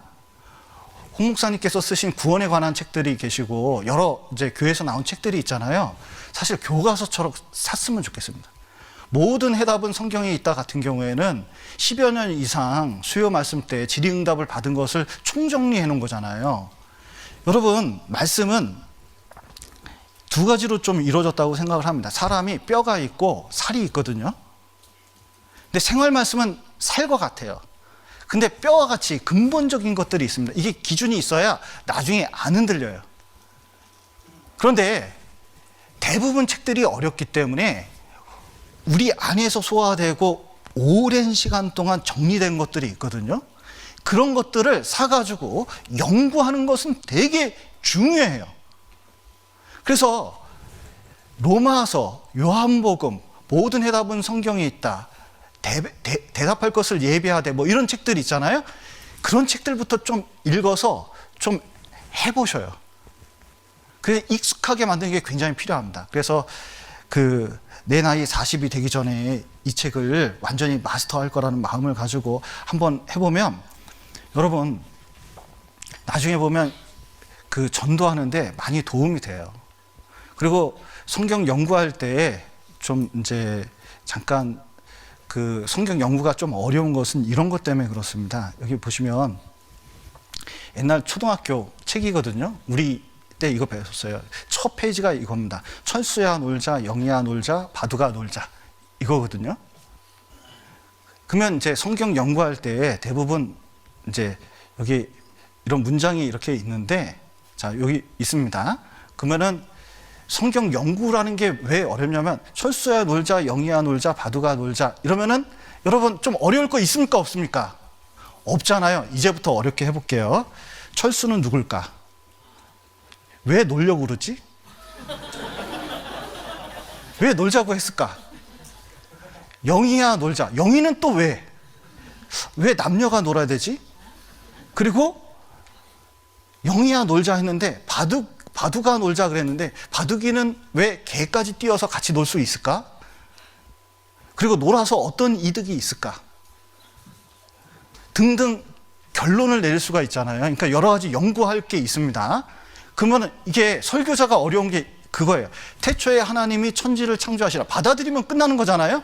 태초에가 무슨 뜻인지, 하나님이 왜 이 세상을 창조했는지, 그게 나에게 어떤 의미를 가지고 있는지, 그 증거는 있는지 따지기 시작하는데 그 크기를 잴 수가 없습니다.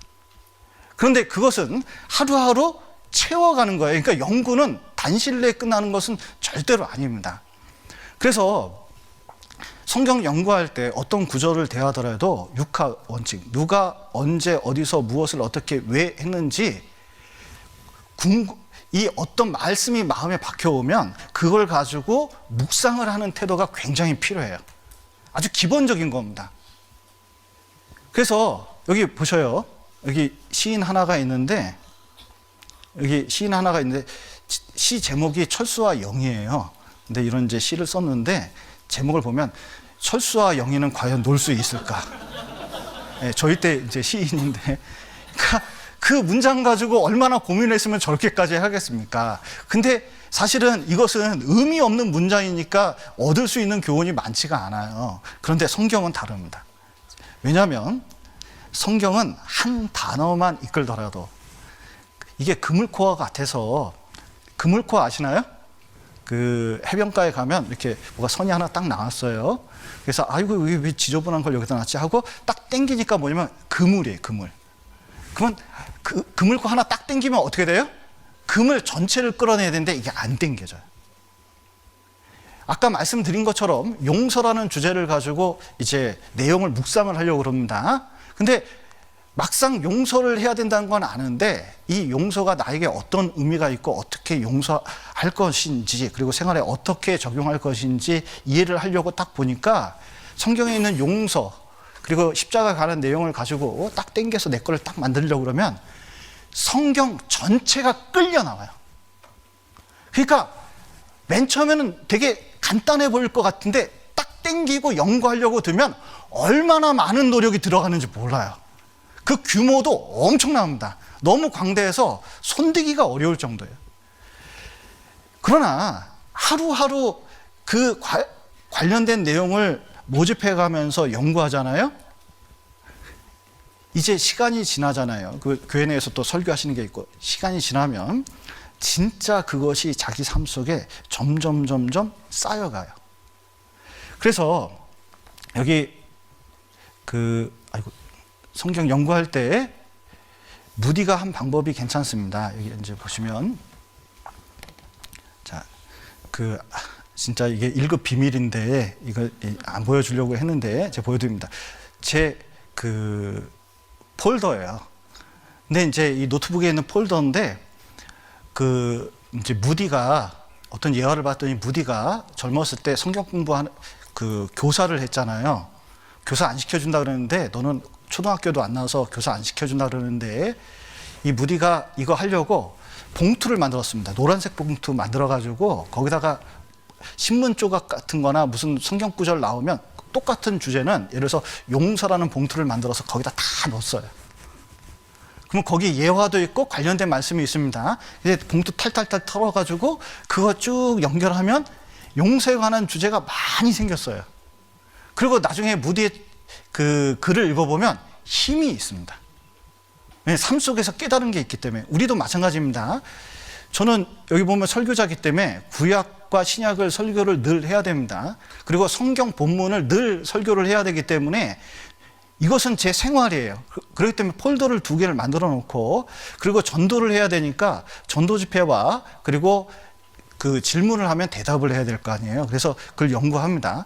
교리적인 것도 연구를 해요. 이 4가지가 사실은 내가 해야 될 일이고, 또 그 신앙생활 속에서 해야 될 그 도덕적인 질문들이 있습니다. 그래서 이런 것들이 실제로 이제 제가 많이 연구하는 것들이에요. 근데 폴더를 하나 이렇게 탁 만들면 여기 이제 간단하죠.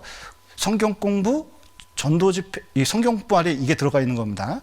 전도 집회, 정읍교회 이제 목회를 하니까 이제 그 주요 큰 내용들이 있는데 여기 전도 집회를 탁 누르면 1일차부터 7일까지 내용이 있습니다. 그러면 폴더 하나를 열면 그 안에 그 창조부터 시작해서 1일차에 할 것을 목록이 쫙 있습니다.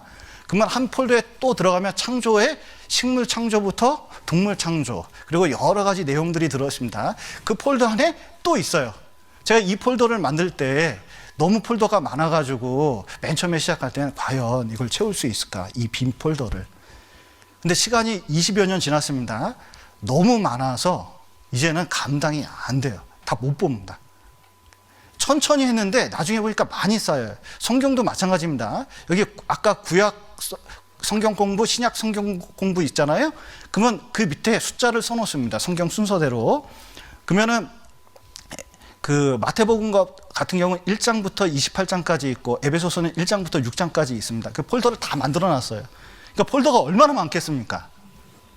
그런데 1장이 있고 여기 이제 4장, 여기 4장 폴더를 탁 열면 설교했던 내용이 4장 1절 해가지고 제목도 써놓습니다. 나중에 검색하기 쉽도록 쭉 모아놓으면 여러분 단어 하나됨을 힘써야 되는 이유 가지고 요거 설교하기 위해서 책이 대략 30권 정도 있습니다.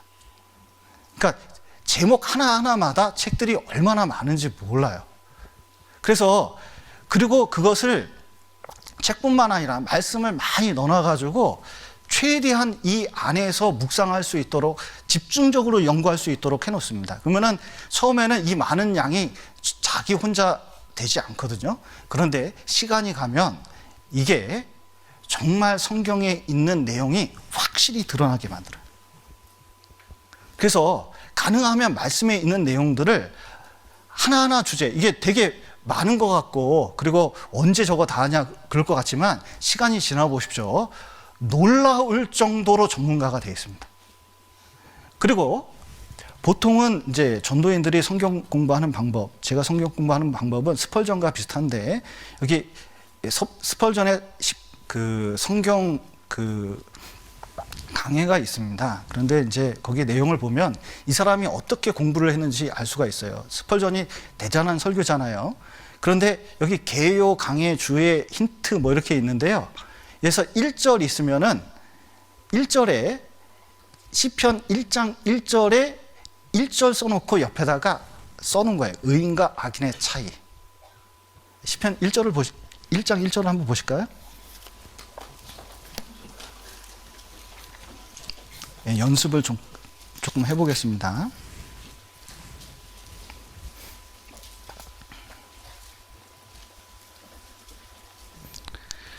복 있는 사람은 악인의 꾀를 쫓지 아니하며 죄인의 길에 서지 아니하며 오만한 자리에 앉지 아니하고. 요 성경 구절 너무 간단하잖아요. 근데 이 성경 구절 하나 가지고 1절과 관련된 생각들을 아이디어를 써놓는 겁니다. 근데 이걸로 끝나는 게 아니에요. 자 보십시오.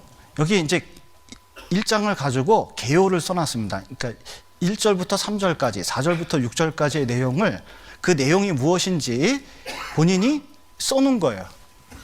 그 다음에 자기가 나름 개요를 그 간단한 걸 써놓은 다음에 1절에 있는 내용을 가지고 이것은 복이 있는 악인의 꾀를 쫓지 아니하면서 강해라 그랬는데요. 연구했던 것을 여기다가 1절 복이 있는 악인의 꾀를 쫓지 아니하며 한자 한자에 대해서 다 기록을 한 겁니다. 근데 그 내용이 얼마나 많은지 몰라요. 여기 1절에만 관한 내용을 여기 1절 있는데 너무 많죠.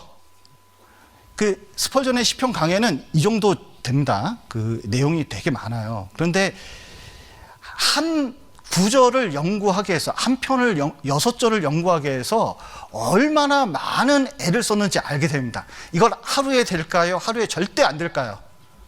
하루에 안 돼요. 절대로 안 돼요.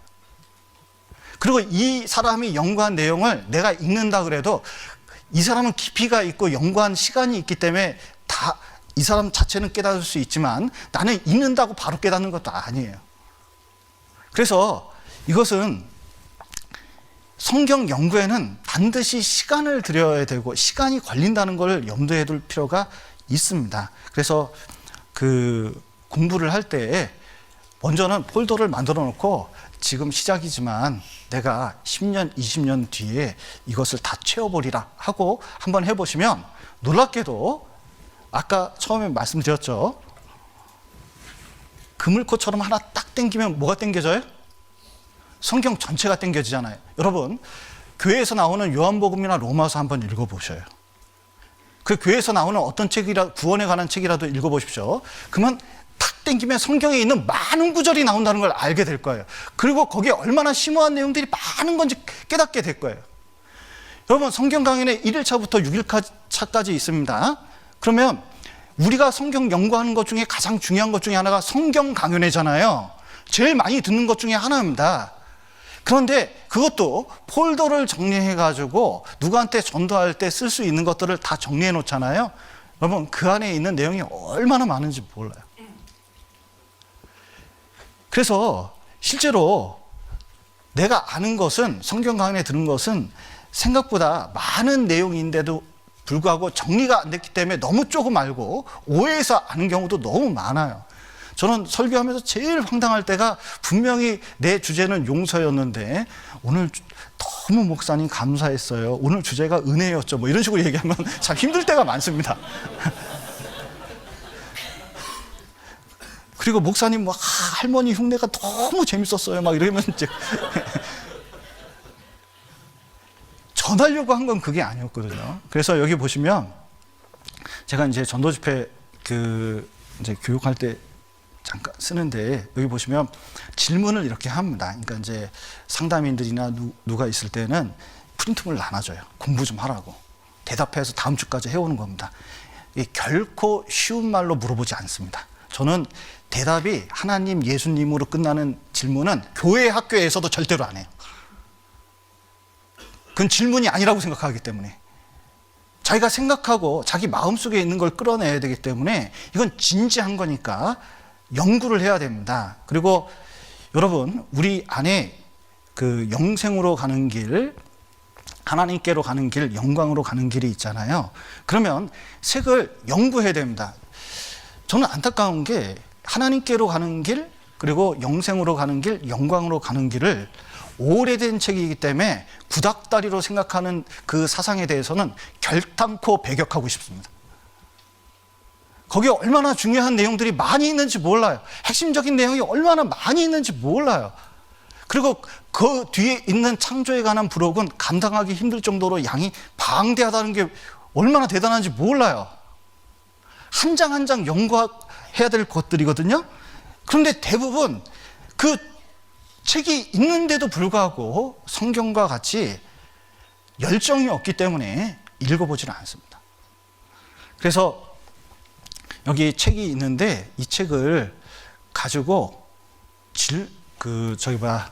질문을 해서 그 책을 대답하도록 옛날에 이제 만들어서 숙제를 내준 적이 있거든요. 그래서 그 86페이지에 답이 있으니까 찾아봐라.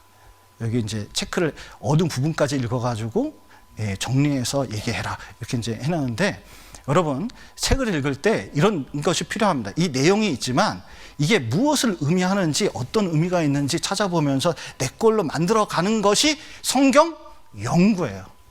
이런 방법을 써야 잘 읽게 됩니다. 그러니까 시간이 얼마나 오래 걸리고 써요.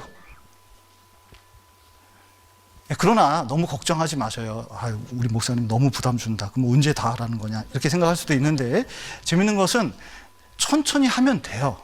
나중에는 얼마나 많은 것들이 쌓여 있는지 모릅니다. 그리고 그러면서 뭐냐면 내 신앙이 단단해져요. 단단해집니다. 특별히 최근 들어서 창조에 대해서 이제 질문들이 좀 많이 있었는데, 태초에 하나님이 천지를 창조하시니라, 이 말씀 가지고 연구를 해보면 책이 한 권입니다.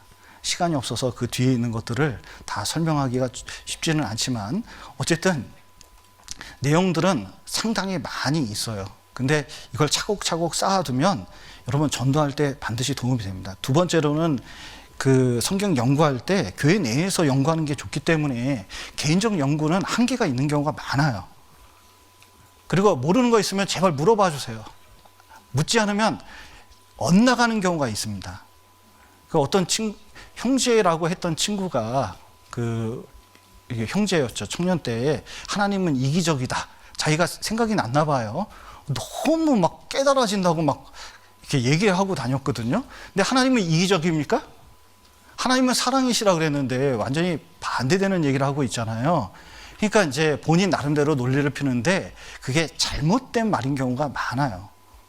그래서 사실은 연구해서 파악을 해보면 그 모순점이 드러나기 때문에 자꾸 자기 생각이 있더라도 성경에 맞춰서 해석을 하려고 노력해야 되는데 교회 내에 있는 게 좋잖아요. 근데 진짜로 각 개인이 성경을 연구할 수 있는 그런 시간이나 이런 것들이 잘 안 되는 경우가 많습니다.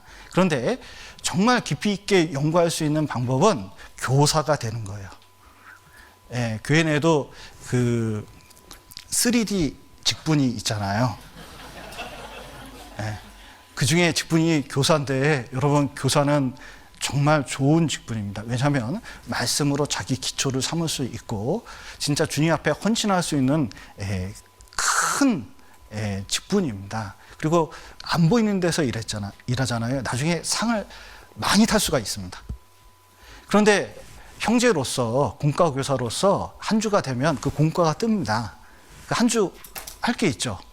그 공과가 되면 보통 이제 한 주에 한 번 설교하는 경우도 있겠지만 그 큰 교회에서는 보통 한 달에 한 개 정도 설교하는 경우가 종종 생깁니다. 그러면 그 공과를 놔두고 그것을 계속 묵상하면서 일단은 교회에서 나오는 프린트물과 함께 많은 걸 연구합니다. 보통 저 같은 경우에는 공과 하나가 있든지 어떤 설교 주제 하려면 한 달 전에 그 전에 있는 모든 자료를 다 뒤져봅니다. 그리고 본문 말씀을 뽑아가지고 일단 놔요. 그리고 계속 반복적으로 연구를 합니다. 짬짬이 연구를 해요. 그러지 않으면 이것을 볼 수 있는 시간이 없어요. 그래서 대부분 어떤 설교를 하기 위해서는 300페이지 책 한 권 이상은 읽고 시작한다 이렇게 생각하고 있습니다. 자료를 모아서 연구를 해요. 그래야 그 중에서 분석을 해가지고 이제 알 수가 있고 성경 자체도 많은 연구를 거쳐서 나옵니다. 그러면 나중에 되면 그 본문을 읽지 않더라도 그 본문 자체가 내 머릿속에 있는 경우가 많아요.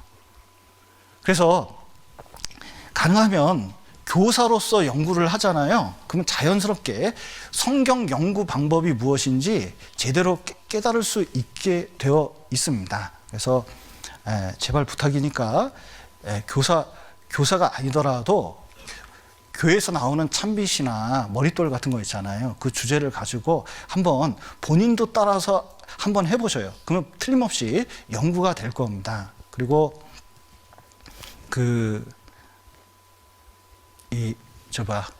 또 하나 이제 좀 부탁을 잠시만요. 연구를 할 때 진짜 할 게 너무 많고 시간은 없고 그런데 하나를 좀 보여드리겠습니다.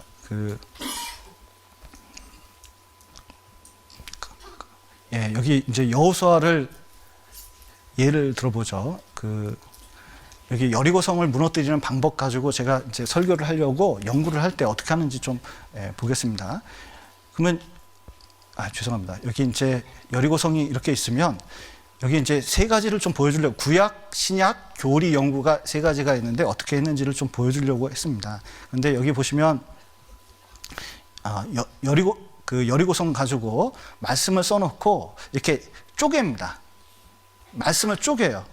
믿음으로 7일 동안 여리고를 두루 다니며 성이 무너졌으며 하면서 이거 찾으려면 구약 성경을 찾아야겠죠. 그리고 쪼개서 이것을 나름대로 분석을 합니다. 왜 믿음이 필요할까? 왜 7일 동안 여리고를 두루 다녔을까? 성이 무너졌을 때 어땠을까? 뭐 등등 해서 이제 자료가 많잖아요. 그러면 온갖 자료를 찾습니다. 옛날에 봤던 성문도 이제 보고, 과거에 있던 이제 그림도 여리고성 실제로 어떻게 생겼는지 크기도 재고, 그리고 지도도 찾고, 그리고 왜 여리고가 중요한지도 찾고, 그리고 그 온갖 여리고에 관련된 이 자료를 다 찾아요. 그 고대의 성이 얼마나 있었는지 찾고, 그리고 여리고가 언제 회복됐는지 뭐 인터넷 찾으면 나올 것들이 있는데, 지금 현재하고 비교해서 상상을 해보고 여리고성을 찾았다는데 이게 어떤 의미인지, 그리고 규모가 그렇게 지금 보면은 크지를 않거든요. 근데 왜 큰 성이라고 했을까? 연구를 해보면 실제로 많은 사람이 거주하지는 않았지만 주변에 와디가 있어가지고 많은 주변에 인물이 있었고, 전쟁이 날 땐 그 성으로 다 모인다는 것도 연구가 좀 됐습니다. 무너졌을 때 모습도 상상을 하고, 그리고 지금 현재 여리고성이 누구를 가리키고 있고, 그리고 어떻게 무너뜨릴지 등등등등 이제 연구를 쭉 해요.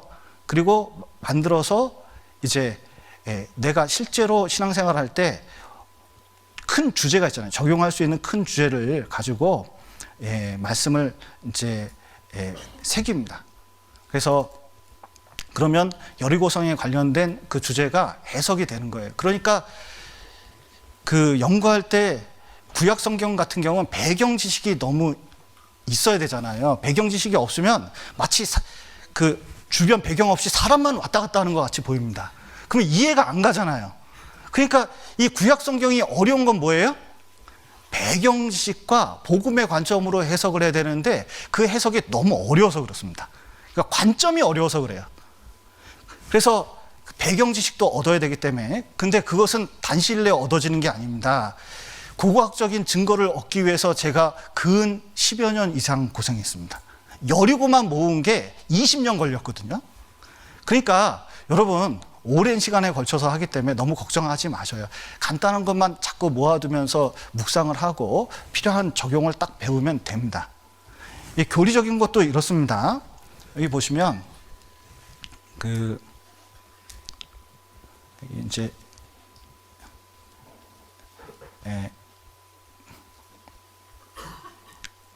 죄송합니다.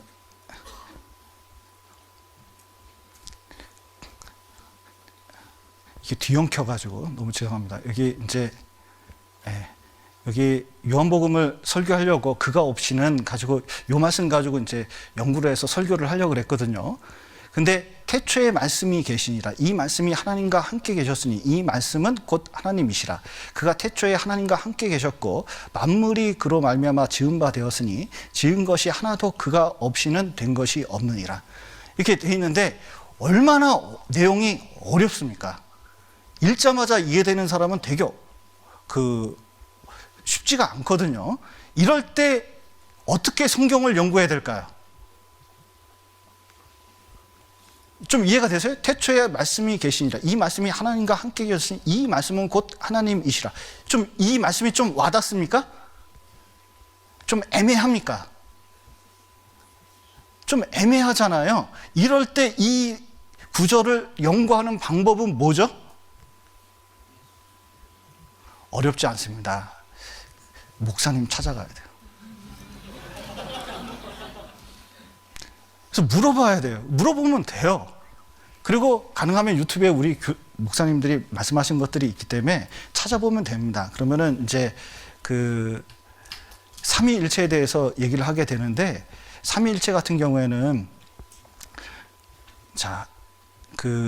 제가 이제 수학을 조금 그 고등학교 때 배운 것을 적용해 봤어요. 아무도 이렇게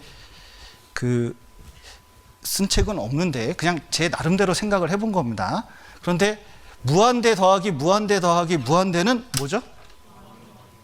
네, 무한대 더하기 무한대 더하기 무한대는 무한대거든요.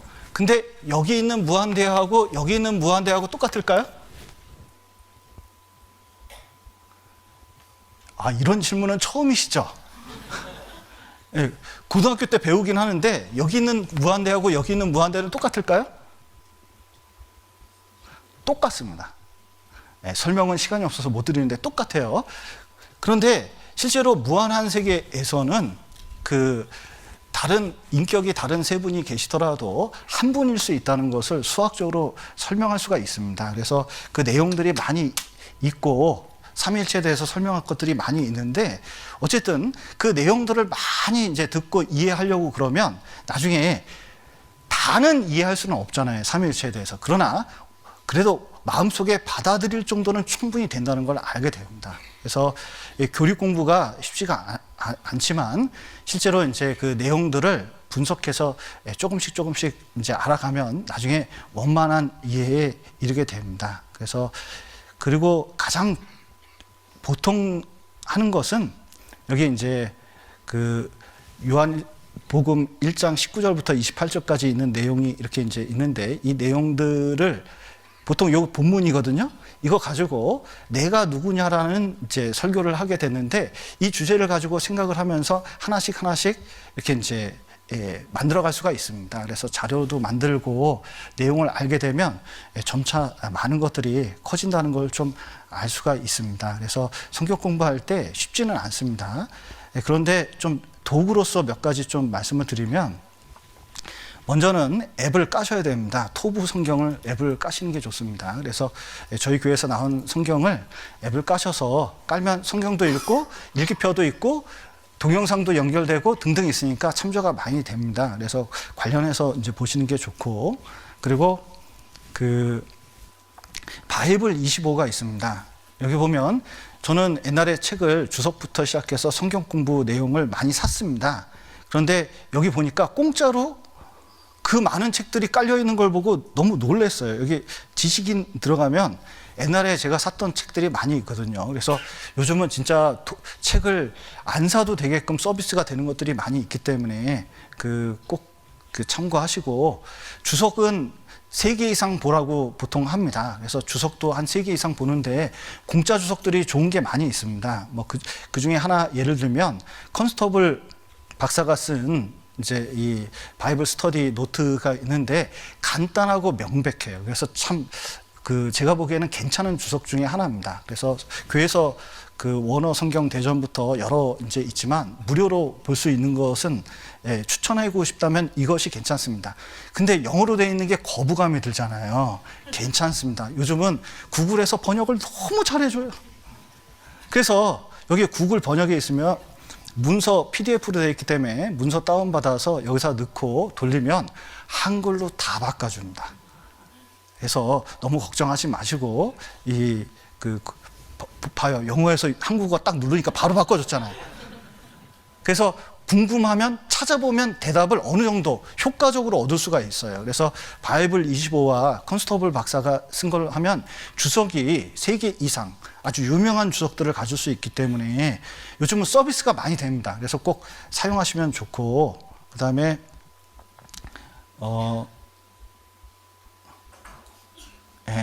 인터넷으로 보려면 이렇게 주소를 여기다 올려놨는데 사용하시면 되겠습니다. 그래서 이용하시면 되고 그 다음에 이제 마지막으로 성경 공부하는데 꼭 부탁을 드리고 싶은 게 있습니다. 이제 성경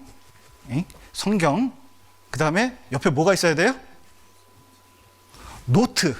여러분 제가 성경 공부를 해보고 그러는데 진짜 신기한 것은 제가 온갖 노트북도 전자기기를 써봤습니다. 그런데 손하고 노트보다 빠른 도구를 찾아본 적이 없어요. 진짜 아이디어는 이 머릿속과 손으로 하고 노트로 나와요. 그러니까 제일 중요한 도구가 뭐냐면 성경과 노트예요. 그러니까 이거를 절대로 버리지 마. 이게 제일 중요한 도구예요. 그래서 그걸 놓고 그 다음에 이제 핸드폰이 문제인데 핸드폰을 자 보십시오. 현대인들이 이 스마트폰을 5분마다 한 번씩 터치를 한대요. 그러니까 설교도 성경 공부도 잘 안 되게 돼 있어. 왜냐하면 성경 공부를 하거나 설교를 들어도 어떻게 돼요? 5분만 되면 터치를 한번 해줘야 돼. 게다가 푸시가 있고 알람이 있기 때문에 띵동 하면 뭘 건드려야 되잖아요. 건드리면 몰입감이 심하기 때문에 스마트 기기 만드는 회사에서 우리를 중독에 자연스럽게 걸리도록 만들어 놨습니다. 그러니까 지금 이 최대 우상 중에 하나가 스마트폰이잖아요. 안 쓸 수는 없는데 여러분, 이 스마트폰을 옆에 두는 것만으로도 정신을 산란케 한다잖아요. 이거 어떻게 하냐면 스마트폰을 가능하면 말씀드릴 때는 저는 뒤에다가 허리가 아파가지고 허리 끼우는데 도구로 쓰고 있거든요. 네. 왜냐면 이게 좀 펴야 되니까. 그러면 어깨가 펴져요. 왜냐면 떨어뜨리면 안 되니까 자꾸 누르고 있게 되잖아요. 그러니까 이제 자꾸 집중도 잘 돼요. 그러면은 스마트폰 볼 일이 별로 없잖아요. 가능하면 이 스마트폰을 옆에다 두는 것보다는 뒤에다 두고, 제 사무실에 있을 때는 스마트폰을 웬만하면 저쪽 책상에 둡니다. 그럼 거리가 있으니까 자연스럽게 손이 잘 안 가게 돼 있잖아요. 스마트폰을 경계해야 됩니다. 성경 공부하는데 최악이에요. 그래서 도구로 사용할 수는 있는데 경계심을 가지고 스마트폰을 대하지 않으면 성경 공부는 굉장히 힘듭니다. 이 시대는 그런 것 같아요. 그래서 앱을 깔 때, 자, 스마트폰에 앱 못 까셨어요? 여러 앱을 까셨는데 가능하면 알람이 있는 건 다 알람을 죽여두시고, 그 다음에 시계 같은 걸로 쓰든지 아니면 거리를 좀 두게 하고, 그리고 필요한 도구, 성경에 관련된 도구나 이런 걸 깔아가지고 이제 물어볼 걸 물어보면서, 가장 중요한 것은 설교를 들을 때도 그렇고 뭘 배울 때도 마찬가지입니다. 지식이 중요한 게 아니에요. 연구의 핵심은 적용에 있는 겁니다. 그래서 어떻게 해서든 이것을 내 걸로 만드는 작업을 해서 교훈을 얻는 게 굉장히 중요해요. 그래서 실제로 이런 마음속에, 예를 들어서 여호수아 6장을 배웠다 그러면, 여리고성을 배웠다면 자기가 무엇을 여호수아처럼 어떻게 해야 되는지 결론을 내는 게 너무 중요하기 때문에 항상 이런 마음을 가지고 성경을 한번 연구해서 그 옆에 교훈 같은 걸 꼭 적어두시면 좋습니다. 그래서 이제 몇 년 뒤에는 여러분께서 성경이 굉장히 익숙한 사람이 되고, 성경이 굉장히 익숙하면 성경 찾을 때 어느 부위에 뭐가 있다는 것이 샅샅이 드러나게 되어 있습니다. 그래서 자기의 눈이 더욱 성경을 볼 때 넓어지면 좋을 것 같아요. 그래서 성경 연구 방법을 들어주셔서 너무 감사하고, 정말 한 해가 말씀으로 쭉 같이 가서 여러분이 이 성경을 통해서 한 말씀이라도 실행하면서 열매를 거둬갔으면 좋겠습니다. 같이 기도하시겠습니다. 사랑과 은혜가 풍성하신 하나님 아버지, 죄 가운데 있었던 저희를 주님의 피로 구원하시고 또 몸된 교회 가운데 두심을 감사드립니다. 우리가 청년 때에 이 성경을 연구하고 내 것으로 만들려고 합니다. 하나님께서 함께 해주시고 또 깊이 있게 연구해서 참으로 우리가 하나님의 사람이 되고 또 우리를 통해서 많은 사람이 붙잡힐 수 있도록 도와주시고, 또 주님 앞에서 더욱 힘 있는 사람이 될 수 있도록 도와주시옵소서. 또 우리 삶 가운데 더욱 주님께서 두루 역사하시기를 간절히 바라며 예수님 이름으로 기도드렸습니다. 아멘.